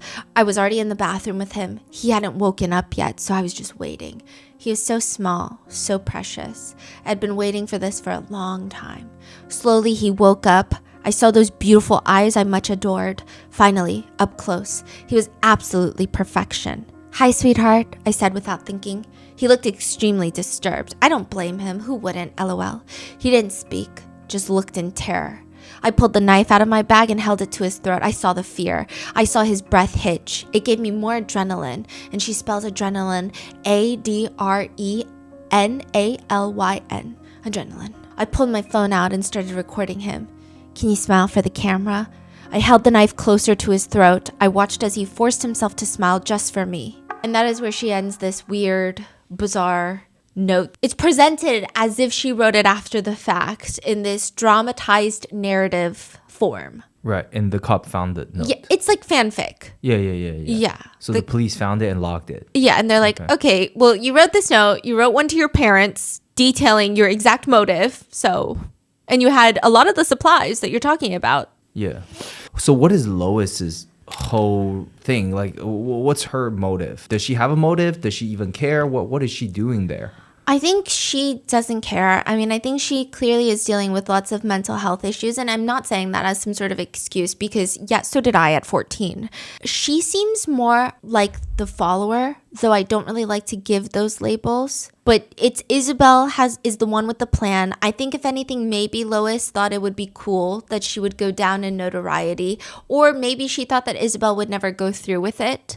But if Lois was the one to be like, oh, well, you can't do that, then maybe she wouldn't be seen as cool by her TCC community. And again, this is not to diminish any of the impact that Lois Lippert had. It seems as if Isabel is the one more so spearheading this. She's the one with the very strong reasoning of why she felt she wanted to kill John. But I think it's also just as disgusting that Lois is like, oh, I'm doing it for the thrill and for the fun and like maybe I'll be known in the TCC community. Regardless, despicable. And I think one of the reasons that the investigators moved so fast on this tip was, well, it was their job. They had to. But also they've had problems with Isabel prior to this. In fact, the police were at Isabel's house Thursday night for something else. The night before? Yeah, the night before. Okay. Okay, so the night before, the police go to Isabel Valdez's house because she'd been trying to do these like swatting calls on people. There was like 3 different swatting incidents. I think she was trying to swat the school or swat an individual at the school. It's a little bit unclear because they're all minors, but there's swatting incidents. Just know that. She's like trying to get someone swatted. They come, they grab her phone. Now, Thursday night, they go back to her house and they're like, hey, we have your phone. We could get a warrant and there's like so much paperwork, or you could just sign this consent form. Let us go through your phone. So they sign the consent form. The police leave Thursday night. They get a tip in early hours of Friday morning. And then it's like the last few sentences are, oh, I think their name is Isabel. So after the police took her phone, yes. She's on Discord messaging on her computer, yes. On her computer, yes. Messaging her friend, saying, I'm gonna do this now. I'm gonna do it. I'm gonna do it. Yeah. She felt like she was already gonna go away for the swatting incident. So she might as well do it now. Now is the only time that she can do this. Lois even mentioned to her that she's anxious planning and maybe she shouldn't go through with it. But Isabel was like, no, I'm gonna go through with it. And she even tells another friend about it Thursday night. I think she told, maybe it was just one, could have been more, but that one person does end up sending in that anonymous tip. I mean, that tip really saved John's life. Yeah. No, John's mom has done an interview where she said the person, I mean, she knows who made the tip and she's spoken to that child and she says the child is her hero. The hero of this story is the tipster. That person is the hero of my life story. And I've told them that. Now, Isabel tells Lois in the car, in the back of the police car, I did write a note to my parents. Did you write one to your parents? Lois is like, no, you should have. They said I'm going to be able to contact my parents when I get there.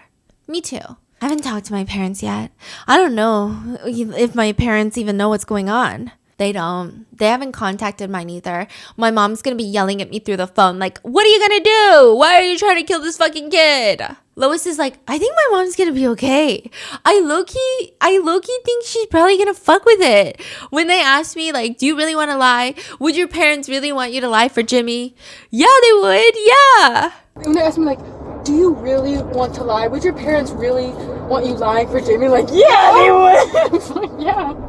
And then remember earlier in the car ride while they were role-playing Columbine, Isabel looked out the window, gets distracted by the building, and she says, hey, my sister goes to therapy there. Then she starts going on this like very bizarre trauma dump where she says, my mom's going to see the police car and she's going to be like, damn. And then when I call her, I'm going to be like, hey, mama, that was me in the police car. You see me?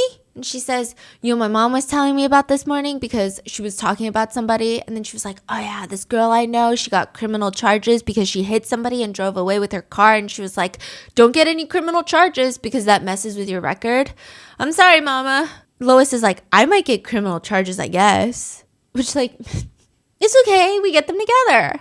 Okay, yeah. Honestly, we're probably going to get a minimum of 4 years or so. And this is when Lois starts to get disgruntled because Lois is the accomplice, right? So she's like, I'm not getting for you. Yes, you are. You helped. Dude, that was like, I'm not getting that. I'm not doing that. Hey, by the time we're gonna be out, we could go to community college together. yeah, I'm not going to go away for that long. Low-key, probably a good thing you didn't actually end up doing anything because imagine I actually did a So it seems like Lois is very disgruntled about the idea of getting that many years. Later, the topic is approached again when Isabel says, my family isn't probably even going to visit me. Man, I don't even fucking care. I'll visit you. Isabel's confused.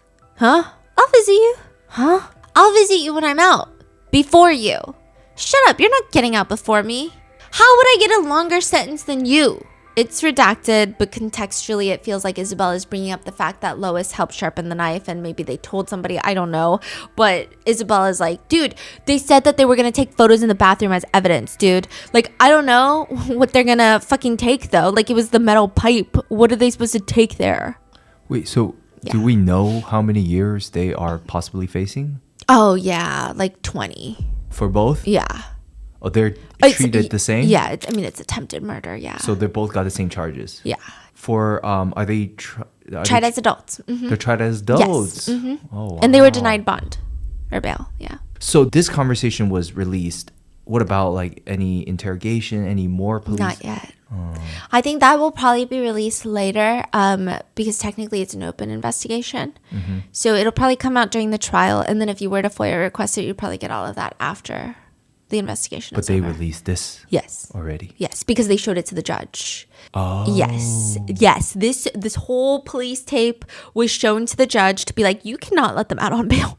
And that's why it's allowed to be released to the public. Interesting.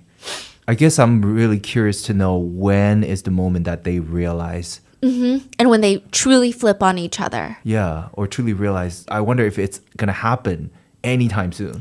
It already seems like it because when they were in the court hearing, they are supposed to be separated. They're not supposed to have any contact with each other. The judge has already stated that. However, they won't even like look at each other. And maybe they won't look at each other because their attorneys were like, don't fucking look at each other. Or they don't like each other. Yeah. Which I would imagine because these are very flimsy friendships that they've formed on the basis of what? They're both dumb and idiotic. Yeah. And when they're talking about how at least they're not school shooters because that would get them life in prison, Isabel asks Lois almost nervously, well, how long am I going to get? I'm not going to get much time. And again, later Lois brings it up again. And I think Isabel doesn't like these mentions because Lois mentions, I'm probably not going to my involvement's not that long. So I'll be out before you. I'm probably not going to get life in jail because my parents are going to give me the best lawyers they can. And the police finally interject and they ask, This is the first time they jumped in? Young lady, what's your name? Which one? Isabel Valdez. Isabel what? Valdez. Okay. All right. And yours, young lady? Lois Lippert. It's very clear the officers are listening to everything. And I also think that asking for their names was a good idea. I don't know if it would fly in court, but it's a good idea in the sense of these kids can't later say, oh, I was in a fucking state of psychosis. This was like shared psychosis. We're losing our minds. It's like, tell me your name. Tell me your date of birth. Okay, you're clearly in somewhat of a right state of mind because the types of things they were saying, maybe a defense attorney would later say, yeah, they were role-playing Columbine. They were in a state of psychosis. Yeah. And the fact that in the middle of the conversation, he decided to ask for their name when he already has their name. Of course, they're in the back of the police car. They've been arrested. Yeah, he knows their names. Yeah. Whoa. So I think everything is very intentional at this point. And it's very clear he's listening to everything. Because at one point, Isabel, later on, Isabel is talking in depth about, I kind of need to fart. Lois is like, please don't. Dude, I just keep needing to take a shit over there. And I was so embarrassed because they kept on coming into the stall with me. And when I sat down, I felt like I had to shit. And I felt like it was going to come out because I had diarrhea. And I still have it. And then it's silence. And the officer butts in, don't mess up my seat, please. You'll be out here cleaning it up. Oh, no, thank you. So Isabel's like, okay, I'm not going to diarrhea. Oh, no, thank you. Don't mess up my seat, please. We get them. You out here cleaning it up. Oh, no, thank you.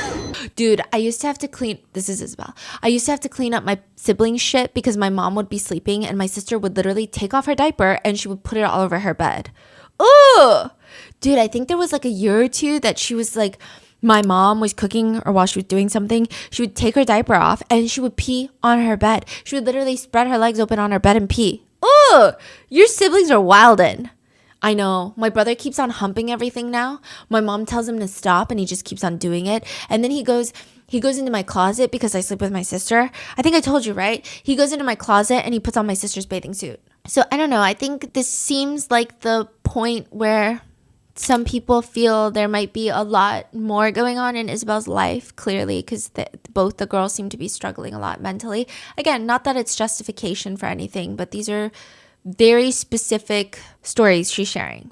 Then later, Lois mentions that she has to pee so bad, to which Isabel tells her that the police officers aren't going to let her use the restroom when they get to the police station, to which Lois is like, Dude, I have to do the bathroom. I pissed myself. They gotta clean that up. and Isabel says, my mouth is right here.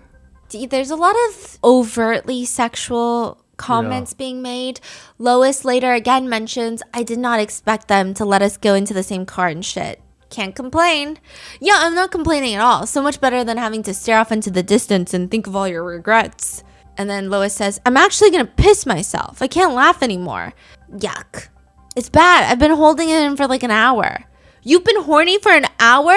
No, oh, is it because I'm here? Later, Lois is complaining about how her strap keeps hanging off her shoulder and Isabel offers, I'll pull it up with my teeth. I'll pull it up with my teeth. Just their entire demeanor in the car is, I mean, it's going to be a defense attorney's nightmare. At one point, the both of them are talking about how the comfort level of this car ride compares to the last time they were in a police car. It's like they're giving it Uber car ride ratings. Isabel says, dude, last time, they didn't even put me in handcuffs. They just stuck me. They let me take my stuff too. I was able to take some of my little ponies, my plush, and my phone, but then they took my phone away. They took all my stuff away because they were like, you can't have this in here. So I was like, okay, whatever. They are both charged with attempted murder and possessing a weapon on school property, and they will both be tried as adults. During their court hearing, they don't nearly look as giggly or as quirky as they did in the back of the police car. They were both present but separated during the hearing. Their parents were there. Lois's parents pleaded with the judge that if Lois is released out on bail, she would not be able to have any access to her electronics. She will be closely monitored. The prosecutors argue. So did the parents get Lois the best attorney that she claim that they're going to get her? Does not seem like it. I think probably the best that they could, but I don't think Lois's parents are pulling in Brian Steele, you know, like I don't think they're which is but such they an are odd. in the same jail. Yes. Interesting. So they can talk to each other freely then? No, they cannot. Oh, they cannot. Yeah, They they're not cannot. allowed to be near each other. They're not allowed to communicate with one another. Yeah. I see. Now, the prosecutors argued that the young ladies exhibit callous nature, sociopathic attitudes. They say that the concept of murdering another person to resurrect a school shooter is unfathomable. And they show the judge the police car footage to argue that they cannot be released out on bail. The judge states that their clear lack of remorse proved that they were a danger to society. She says, I don't think there's anything that I could do that would keep the community safe. And it's clearly a dangerous crime. All the elements, I think, have been met.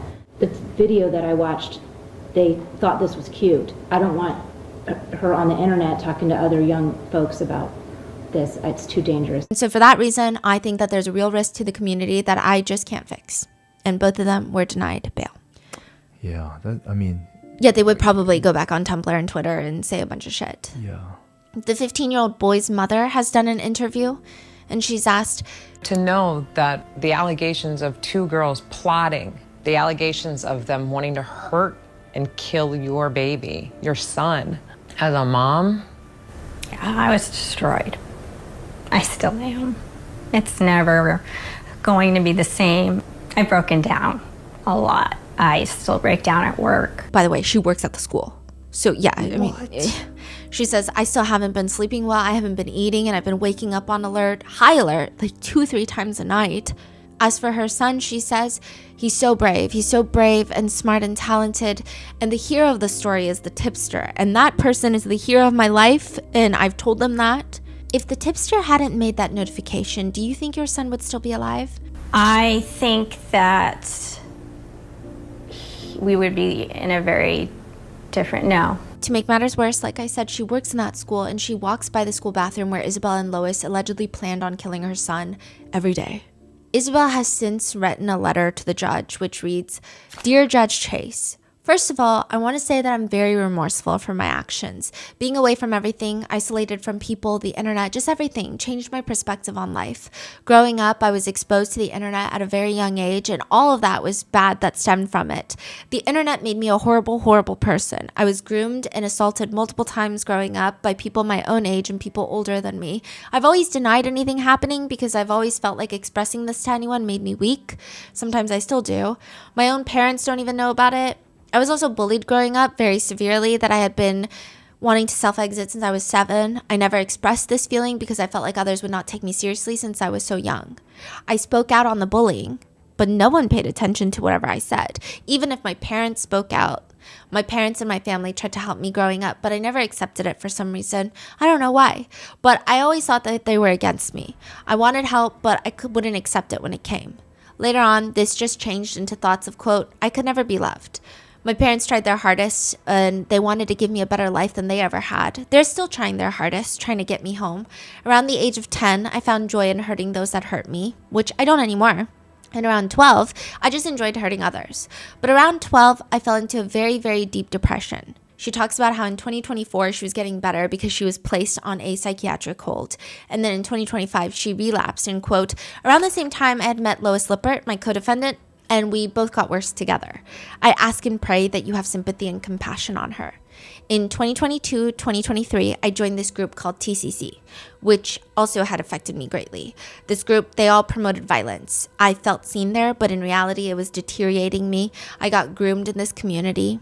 She explains that she joked around about killing John with Lois, but later, because they were both in such bad mental states, they thought it was okay. Now, to explain about John, I used to like him a lot because he reminded me of a shooter I liked, which I no longer do. I have multiple forms of anxiety, so I never spoke to him in fear of getting rejected. So I started following him around, which I'm deeply sorry about now. When I was detained, I started acting recklessly and edgy. I made everything worse than it was because I wanted help. I wanted to paint myself as more insane so I could be sent to some place where I could get help, but obviously it didn't work. As I've been here, I've been thinking about my life and my choices, and please ask you to please have sympathy on me, for I want to change and I'm changing as a person. I'm not the same girl I was 3 months ago. I think it's a very conflicting feeling because a lot of netizens feel that at 15, you definitely know better. I mean, I think a lot of us can think back to when we were 15 and none of us had any sort of glorification of school shooters wanting to resurrect somebody from the dead, let alone Adam Lanza of all people, and then trying to kill a classmate, bringing a knife to school. Like, these are all very extreme thoughts. But I guess people are open to perhaps listening to Isabel's life story, but they also don't think that that's any excuse. Yeah. It's just a way to understand her actions and hopefully prevent other kids from going through the same experiences and acting out in the same way. And I don't mean to say acting out to diminish the gravity of what they were planning on doing, but you get what I'm saying. Yeah. I mean, honestly, the tipster also saved their life. Yeah. Yeah. Oh, yeah. So, yeah. And I do think that some netizens have an annoyance with this and the letter in general and any sympathy towards the two girls, because it's almost become this weird thing where people in the TCC community think that being bullied is an excuse to kill people. Like, it gives you sympathy points. And it's like, do you know how many people have been bullied growing up? It doesn't give you the right to make grave, quote unquote, mistakes in the form of taking someone else's life. So it's like, yes, okay, maybe she had a rough life, but she was also planning on killing an innocent classmate who did nothing wrong, not that even that would warrant anything, but just because he looked like someone that she idolizes, that is a vile person to begin with. So I think that there's this pushback of people being like, no, you know, I was bullied. I'm not fucking going around trying to resurrect people. That is where the case is right now, with netizens commenting, what the fuck? How did they even come up with this? Others are commenting, the conversation in the back of the car is so casual. Others are saying they're laughing as a defense mechanism for being arrested. They're coping with it by laughing it off. It's likely how they respond to any other situation in which they're caught for doing anything else that's wrong, or when they're being laughed at themselves or being excluded, humiliated, bullied, whatever. As a teacher, I recognize the same behavior in students who know that they're going to bomb a test or don't do their homework or otherwise get called out. They'll announce it loudly, like, man, I'm about to fail, this test's so bad, or something like that. It's all about saving face, and the behavior becomes so ingrained that it becomes the default. They can't be seen to ever take anything seriously about anything that others take seriously, because it's the only way for them to win in so many situations that they repeatedly lose. I don't say this as an excuse for them, but yeah, I totally recognize those laughs. And others say they always laugh when they first get caught, but then they cry when the guilty verdict is read out. Others are just commenting, yeah, these kids definitely grew up on Discord. Others are saying, you dropped your crown, queen, and it's just like a dumpster lid. Always the weird looking ones. These are comments. Anyone who works in, near, or is friends with someone in schools understands this is not shocking. And about her Sandy Hook obsession, one person writes, what a weird obsession. I mean, you could have done something productive with your passion, like volunteer to help those affected by gun violence, but instead you did this? Shame on you. Others are upset about Fox Fever, saying, I refuse to believe she's Fox Fever. I love their art so much. She's famous? In the community that loves Zero Day. And then another comment states, she suffered from extreme mental illnesses. All the adults in her life failed her. She had a Twitter account dedicated to having an ED where she would post pictures of her throwing up into the toilet bowl after. Like, I feel bad. Others say, I'm not even mad. I'm sad these girls need help badly. How did they even get to this point mentally without someone intervening is heartbreaking. Heartbreak emoji. You can tell they have no idea the big picture of what they just did. Others are on the complete opposite side, writing death penalty to these ugly weirdos, which is a bit extreme. Another one writes, they're teenagers, their brains aren't fully formed, and they'll just go along with just about anything to fit in. My guess is one of them had deep-seated issues and mostly pushed the idea forward, and the other one has issues of her own, but just mainly went along with it. To which someone responds, okay, but they still sound way less sane than most teenagers. But also, there's just really alarming comments, like, about the girls who wanted to kill that boy to revive Adam. If I saw a dude who looked just like Adam, I'd want to date him. Like, no need to kill him, for real. So that is where I leave you with this case. I will let you know if there's any updates with any of the future court hearings and the pending trial if they plead not guilty, or if they're not going to get a plea deal. What are your thoughts on this case? Yeah, let me know in the comments. Stay safe, and I'll see you in the next one.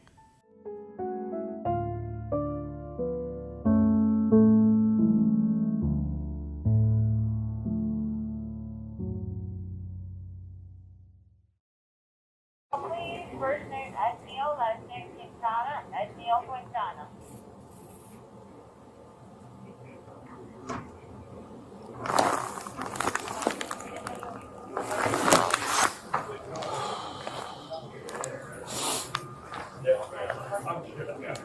Thank you. This is one that. Hey, Brittany, do you know where Rebecca is? No. I'm going to stand out here. You guys need to turn it down more. Sorry, no. Mine's already. Isabel? Yeah. You do me a favor, you gotta stand up, put your hands behind your back.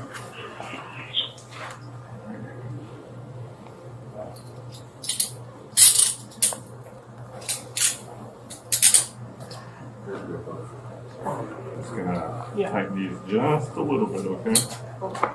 Don't move. You start twisting your hands, it'll get real tight on you. Okay, so just leave your hands to yourself. You alright? Yeah. You need me to loosen a little? Which one? No, it's okay. It's just, I got like stabbed in the back of the thing. Okay. Alright.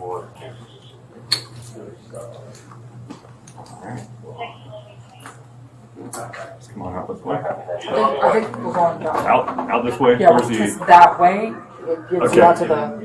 Okay, so we're waiting for the other guy. I'm just going to bring them both at the same time. Have they explained what's going on? He's coming? Yeah, all right. They haven't explained to you? So unfortunately, you are under arrest. You're being charged with attempted first-degree murder. Okay? And that's premeditated. You're going to be transported to jail, and then you'll be able to get in contact with your parents there, okay? But we are going to call your parents to let them know what's going on. Okay? All right. Her stuff's evidence. Okay.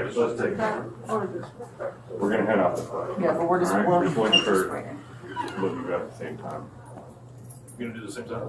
Well, are they different cars or same car? Same car. Okay. I'm just waiting at the other one will walk out in front of both. Close the door. Get on the other side, close the door. Thank you. I assume you need me to come with you? What's that? You need me to come with you? I don't think so. We got the Danish for the second on. Yeah. For a search or no? Yes, please. Okay.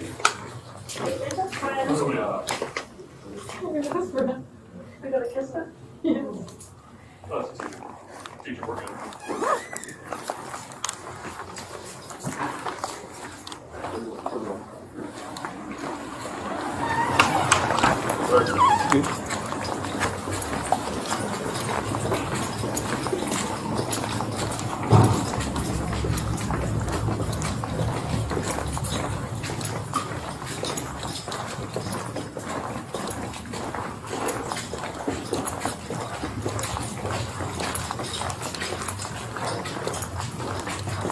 Is your bag still around building 6?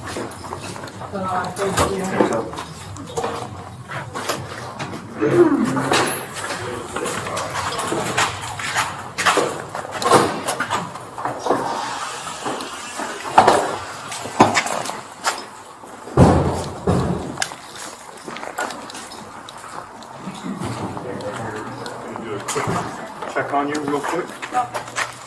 Alright, I'm Detective Sandruda with the Sheriff's Office. I know you've been searched a few times, had it down by the stool. The kids are getting in the back of this car and you have to search you again. Do you have anything hidden on you that may have been missed? No. Okay. If they find something that's hidden that we don't find, you will get an extra charge at the jail. So this is your time to come, okay? To the bill? 4 minutes. Oh, sorry. You're fine. Okay, this face forward for me, please. Okay. All good. Hey, once we at least get them in the car, we'll go back and get their bags. Do you mean stand by here with you while you guys grab the bags? Trish said it's evidence. Oh, the bags are. Oh, they're taking the bags as evidence? He said hers. Yeah, bags are evidence. Both of them? You guys can go. Yeah. Okay. So they don't need their book bags. All right. Have a seat. Hey, Tyson.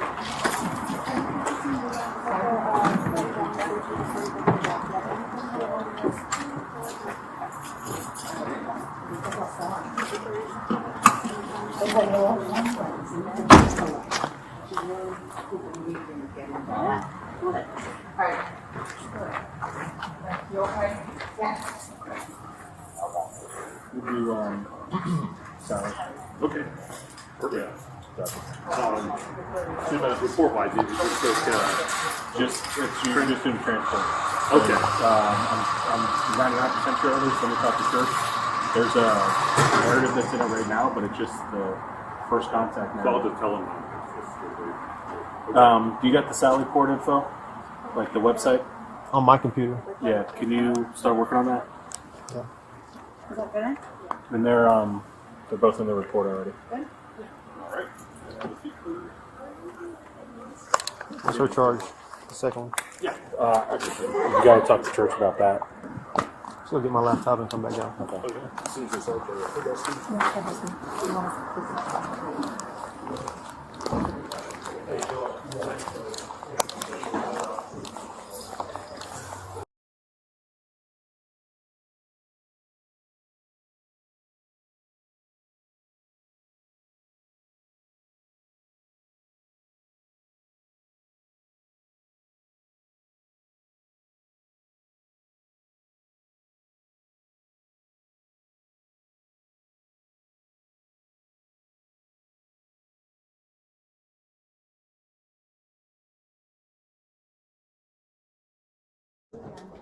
Do you have anything hidden on you that may have been missed?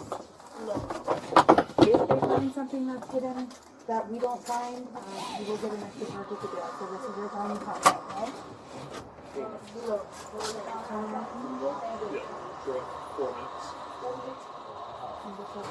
Oh, sorry. You're fine.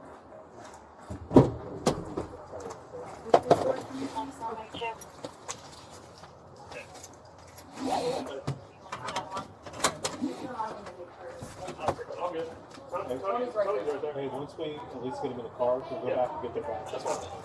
And the guy can stay with that box. Oh, they're taking the bags as evidence? Yeah, so yeah, bags are evidence. Oh, okay. So you guys can go there. So they don't need their book bags. Alright, have a seat. Wait, okay. Here, Chelsea.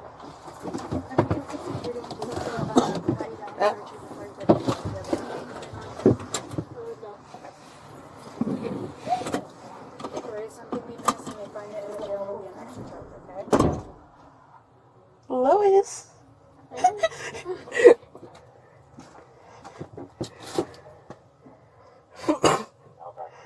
We'll do, salad.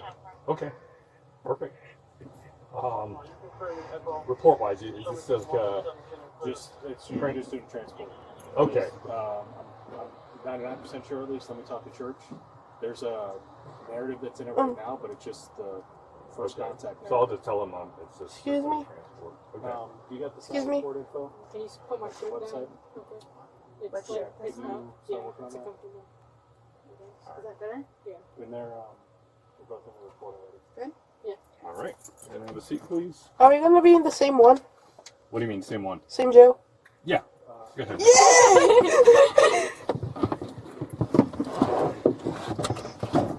Alrighty.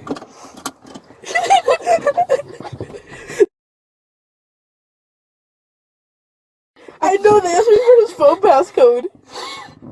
Wait, they went through his phone? No, they're going to go through his phone. He's gonna be. Oh my god.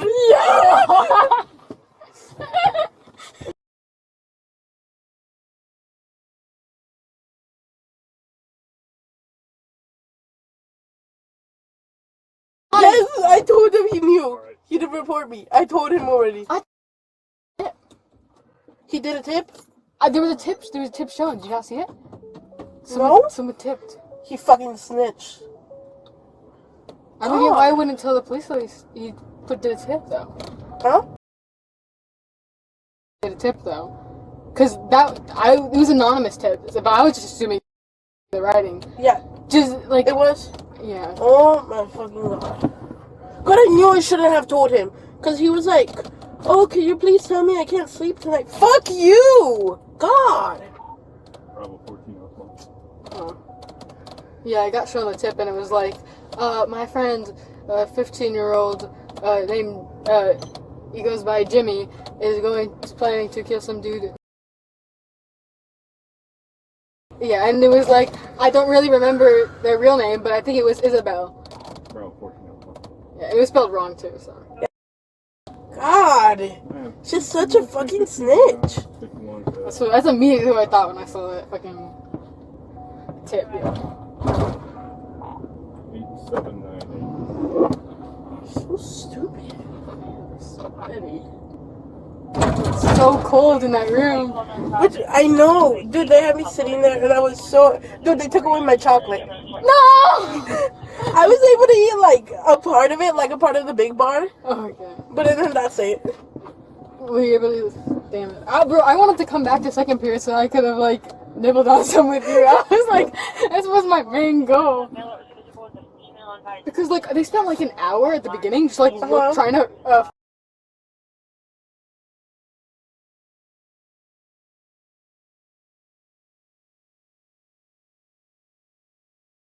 their real name, like, at all.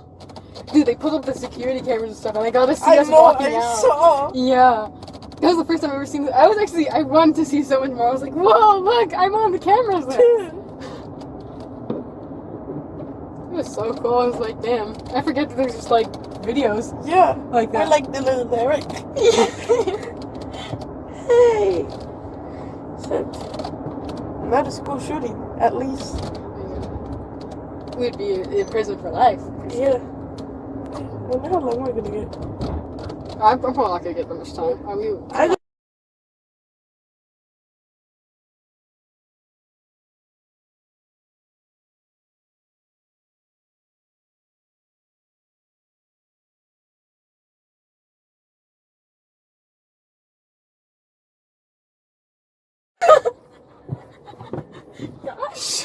Gosh.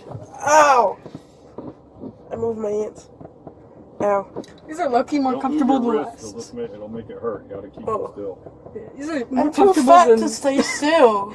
God. These are more comfortable than the last car I was in. Police car. I had my things behind my back, but like they had it like really bad and shit. I had to like go into like crazy positions to feel like comfortable, and it was an hour-long car ride.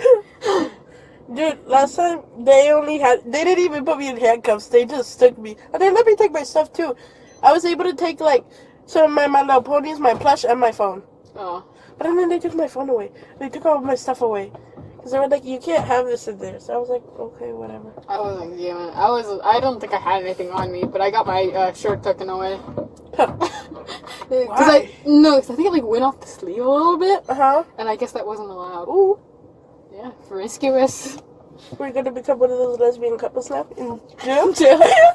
Yeah, and you could be the butch. Yes. Hey, this is my bitch. Stay away. Yeah. Ooh, you trying to look good for your mugshot? Oh shit, am I gonna get a mugshot? What, we're going to jail? What do you think? Oh yeah, that's crazy. Dude, I was gonna do my makeup this morning for the mugshot, but I couldn't find anything. I'm glad I don't actually look too bad today. I look horrible. It's over. And don't worry, you don't need to, don't worry, you're the butch. It doesn't matter if you look bad. Hey, at least they were gonna see me some way or another in the mugshot. Dude, we're supposed to spread our story around the TCC though. Hey, these are two stupid retards from Florida that couldn't. No, do not put me in there. This was out. You did not work.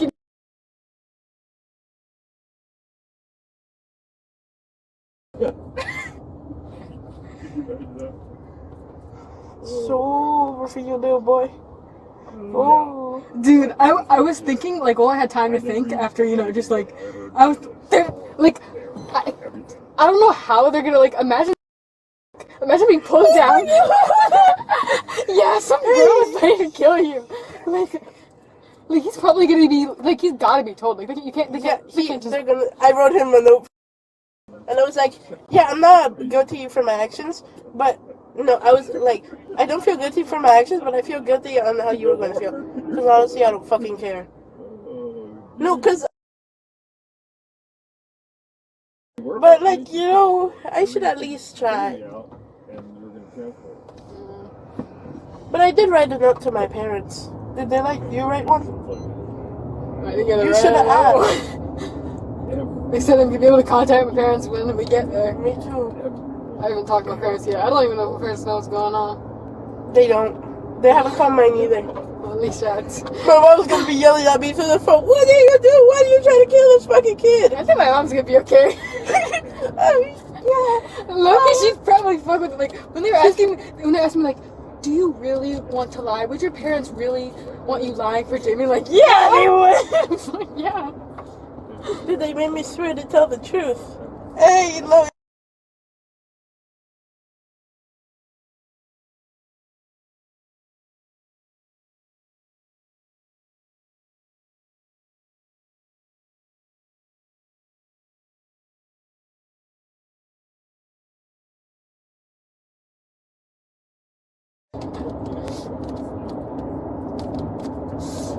At least we're here together now, because I shut that fucking... Hello. There's another car behind us. Huh? Another police car behind us. Of course. I'm not that dangerous. What am I supposed...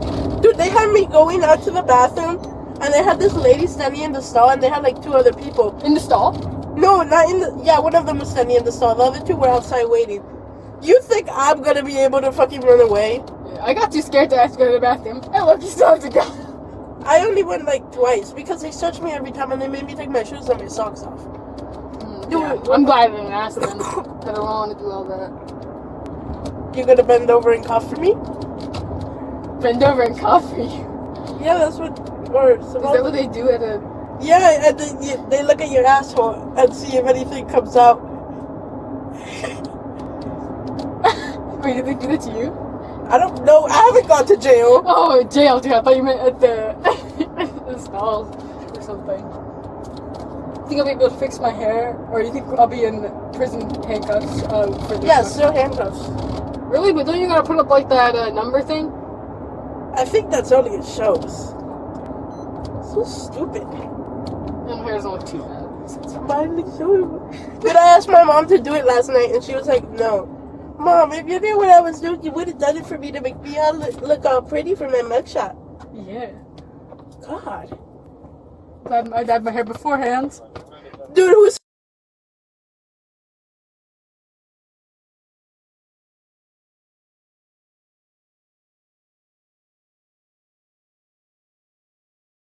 probably not gonna like my involvement's not that long, so I'll be out before you. I'm probably not even get like to go to jail because my parents are gonna get me as slow as they can. Fuck that. Like. Yeah, but. Young lady, what's your name? Which one? Isabel Valdez. Isabel what? Valdez. Okay. Alright. And yours, young lady? Lois Lippert.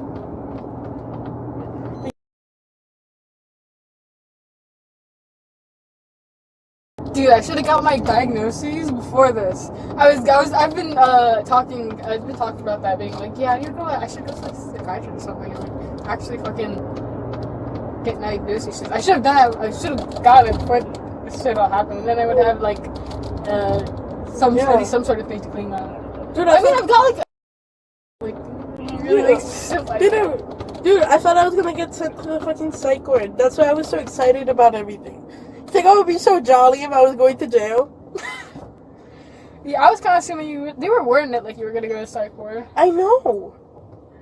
Dude, I shouldn't have told them all this shit. Like, okay, so I was there, and then they were asking me about the swatting incident that happened, and, I started crying because I thought she was gonna feel bad, like, and send me to the psych ward, because I was like, I thought I was hurting someone. Yeah, I thought about hurting this boy. But then they saw through my shit, so I was like, yeah. And then they pulled out the bag from my backpack. I had to tell them everything that was inside. Dude, and now, they also saw the drawings. Oh yeah, I told them about that. I told them like, yeah, I did some weird drawings. I didn't actually tell the full thing till like 10:30, I think. Yeah, they made me tell everything that was in the drawings. Oh, hey. Can you remind me of the drawings? Let me just know what they went through. Dude. Did they comment on it? They were like, this is really good! Did they say anything? Yeah, they said, you're quite the artist, and I was like, no, that's my friend Lois's. Hey, let's roleplay some Columbine stuff. Hey! Yeah. Wait, who's Eric? Well, obviously, I'll probably be Eric, because Eric obviously gets it up the ass. Okay. Hey, Eric. Oh, fuck off, Cleveland. Hey, kitty, please talk to me. You probably don't even know about KFMDM. Yes, I do. Flashes my KFMDM shirt off. Whoa, you know about KFMDM? Yes. I feel something in my pants. Hey, what if my Jewish baby is inside you? I hate Jews, no! What's wrong with you, Eric? Please. Okay, fine. Don't feel that Jewish nose with me. Sticks it up through your butt. Hey, my sister goes to therapy over here. Oh, really? Yeah, hey, my mom's gonna see the police car. She's gonna be like, damn. And then when I call her, hey, mama, that was me in the police car. You see me? I've never been here. I don't. Oh, I'm so sad. This is falling off. It's like getting sweaty. Proof? Oh, my second down.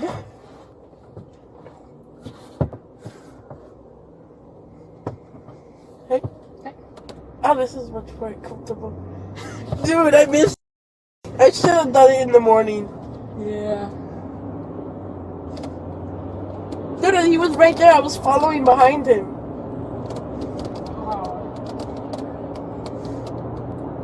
I should.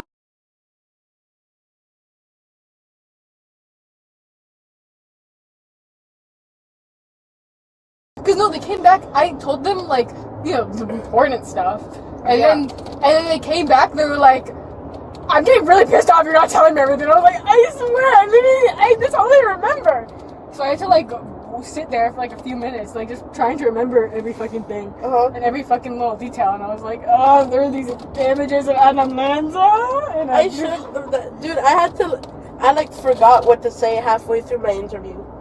That was me for most of the interview. Yeah. Well, actually, like half the interview was me being just like silent and not doing it because I was hoping like I can just cling on to you have the right to remain silent.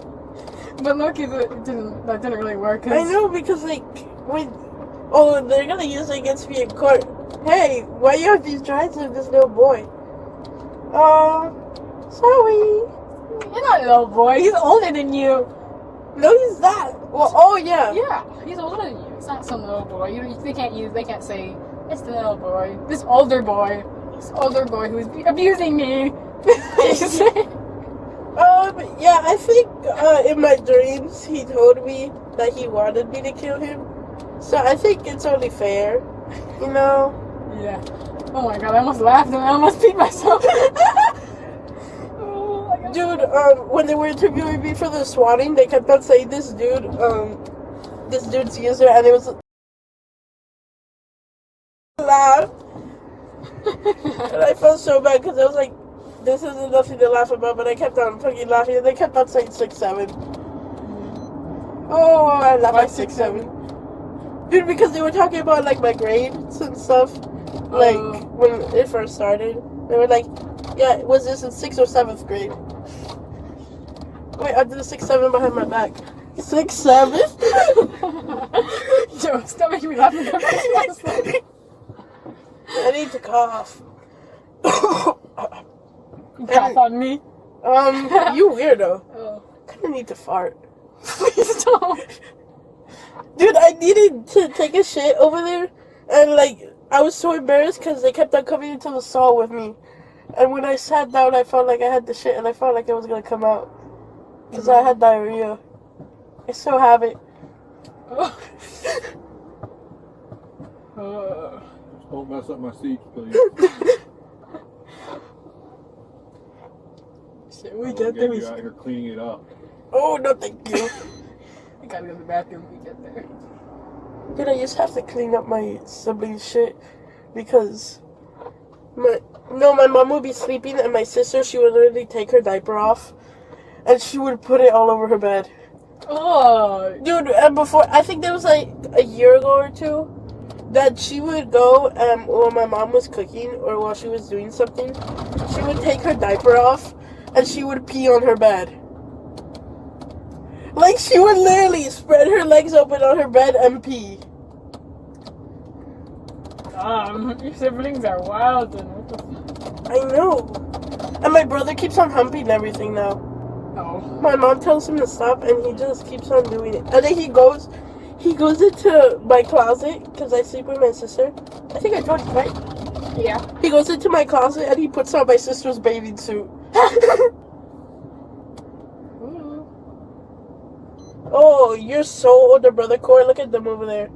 So older brother core. So older brother core. Oh, look at us. What is this place? Sorry, I just look at the buildings and they look cool. I told them about the cigarettes too. Yeah, me too. Okay, what you tell them?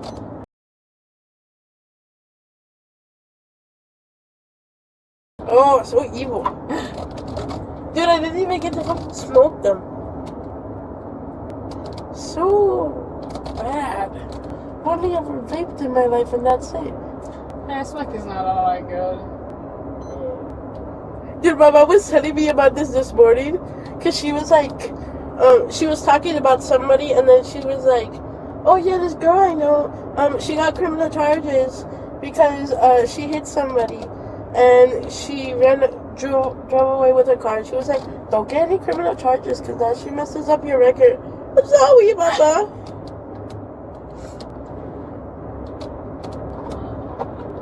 My hands are falling asleep. I might get criminal charges, I guess. It's okay, we get them together. Okay, yeah. Yeah. I already got suspension on my list of criminal charges. Dude, we're probably gonna be. Well, no, but honestly, we're probably gonna get like a minimum of what, 4 years or so. I'm not getting 4 years. Yes, you are. You helped, dude. That was like. I'm not getting that. I'm not doing that.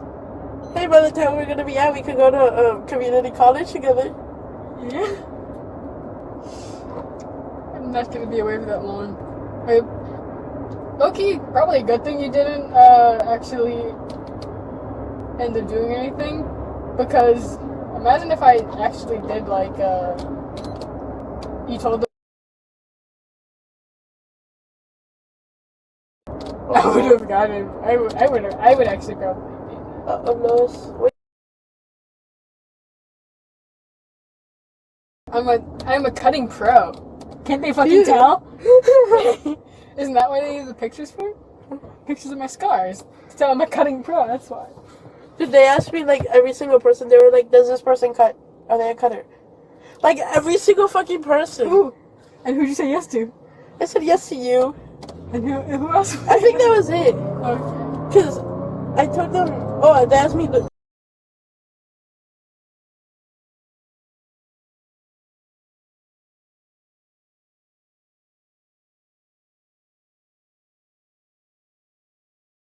I feel like anybody that I mentioned, like, they brought in. Bro. Why?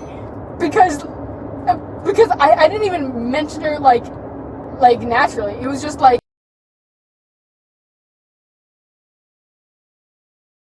What I was gonna do? I was vague with it. Oh. Did you tell them you told her? Well, I told them. I just told them, like. I told them I didn't like. What did you tell her? I told her like, yeah, if something happens on Friday, if Jimmy does something, she'd probably just think you were gonna kill yourself though. Oh, that's so stupid. I'm not killing myself. Killing yourself is for retards. I'm not a stupid retard that gives up. Please. I think I am retarded though. Yeah. I'm not a stupid retard though. Okay. Thanks. Why are you touching me with your butt? This is such a bonding experience. I love this.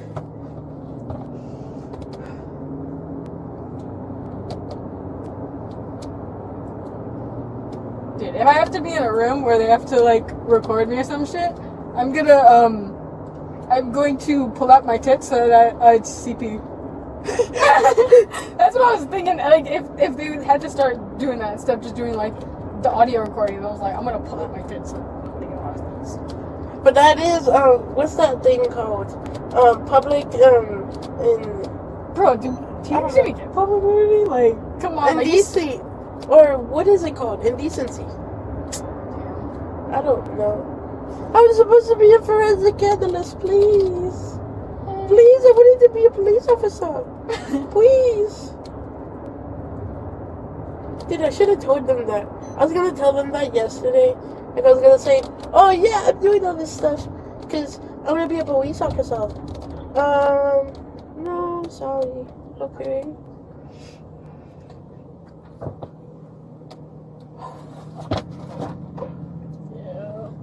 Dude, I really thought I was going home today.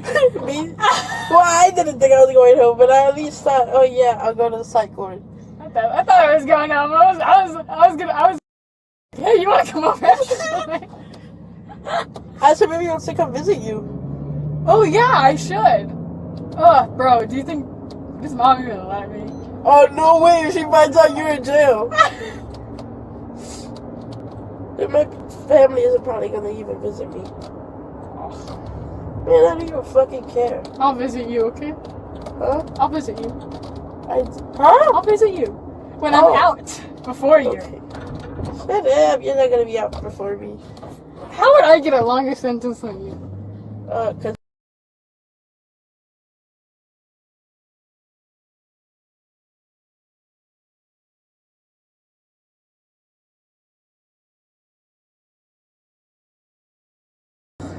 Come on. dude, they said they were gonna go take photos in the bathroom as evidence. Dude, I don't know what they're gonna fucking take though. It was on the metal pipe. What are you supposed to take there? Yeah. When did they call you, down from the geometry? Like how long after I got called down? I said it in like 5-10 minutes. Oh. Dude, when I was there, I texted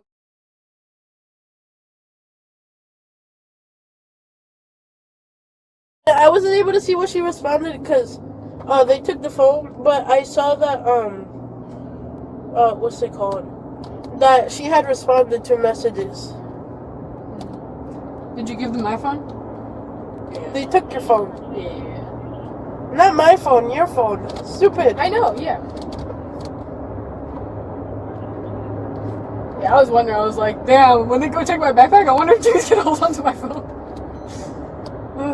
I had it, and at first I was gonna hide it, but then I was like, damn, they're gonna search me anyways. Yeah, they're gonna search you anyways. So I just gave it to them. I gave it to them when I was going to the bathroom, because I was gonna try to hide it to go to the bathroom. But I didn't have my butt. But they were gonna search it when I went to the bathroom. Well, search me, so I just gave it to them. Okay. Hey, look, I think we're here. Oh, good, I need to go to the bathroom. I'm not gonna let you pee-pee. Dude, I have to go to the bathroom. I pissed myself. They gotta clean that up. My mouth is right here. At least we're going to the same place. Yeah, I did not expect us to let us like go in the same car and shit. Don't complain. Yeah, I'm not complaining at all. So much better than just having to stare off in the distance and think of all your regrets. Oh, Mama, please. I do feel bad for my mama. That's the only person I feel bad for. And you. I feel bad for your mama, too. So big. I feel bad.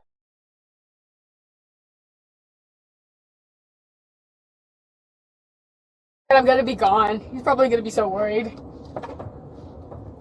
You need to tell him.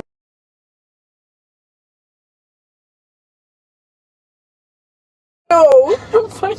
Oh yeah. Hey, it's gonna be Yoey. I should have never worn that army shirt. I know. Ah, fuck yo. I shouldn't have told him. God.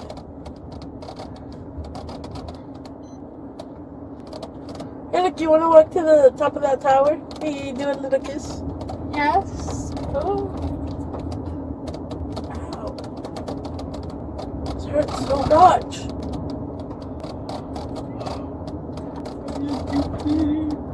What? I need to pee. Shut up. Shut up. Shut up. I'm going to hit you. You can't hit me. Yes, I can. Come here. Move over here. I'm gonna hit you in the head.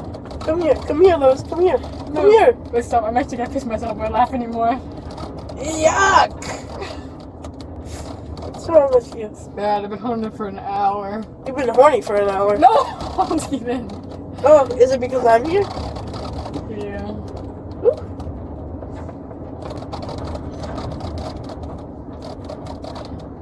I told them how much I hated.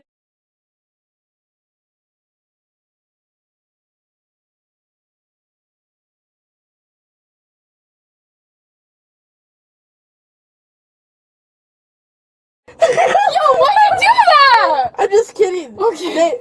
But they did ask me. So I told them, yeah, he had some recipes for some things, but I wasn't sure what it was. Okay. And then they were like... I goes to jail. No, that's so bad. Altamont Springs and 2. Fuck, yo. They were asking... What'd you say? I can't lie. I don't even think he has anything like actually bad. Like the worst thing is like. What?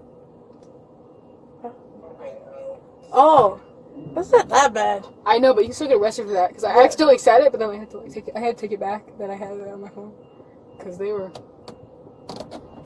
take that shit seriously. Even though it's like see him. Still charges. Hey, we're here. Oh, finally, I can piss. I've been right here the whole time. Oh. Hey, where did the other cop car go? It lost us.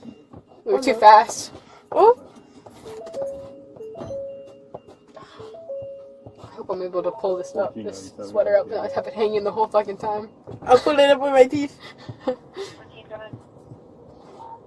Don't they need 2 officers to hold us?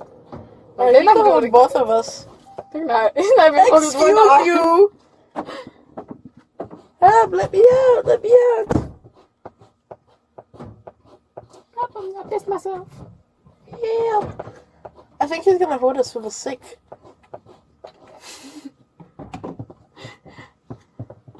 This is so boring. Ooh. Bro, I'm literally gonna piss myself. You need to wait.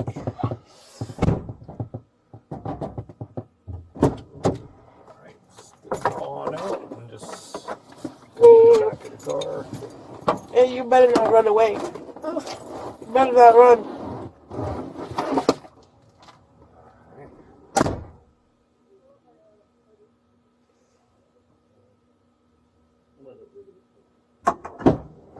Yep.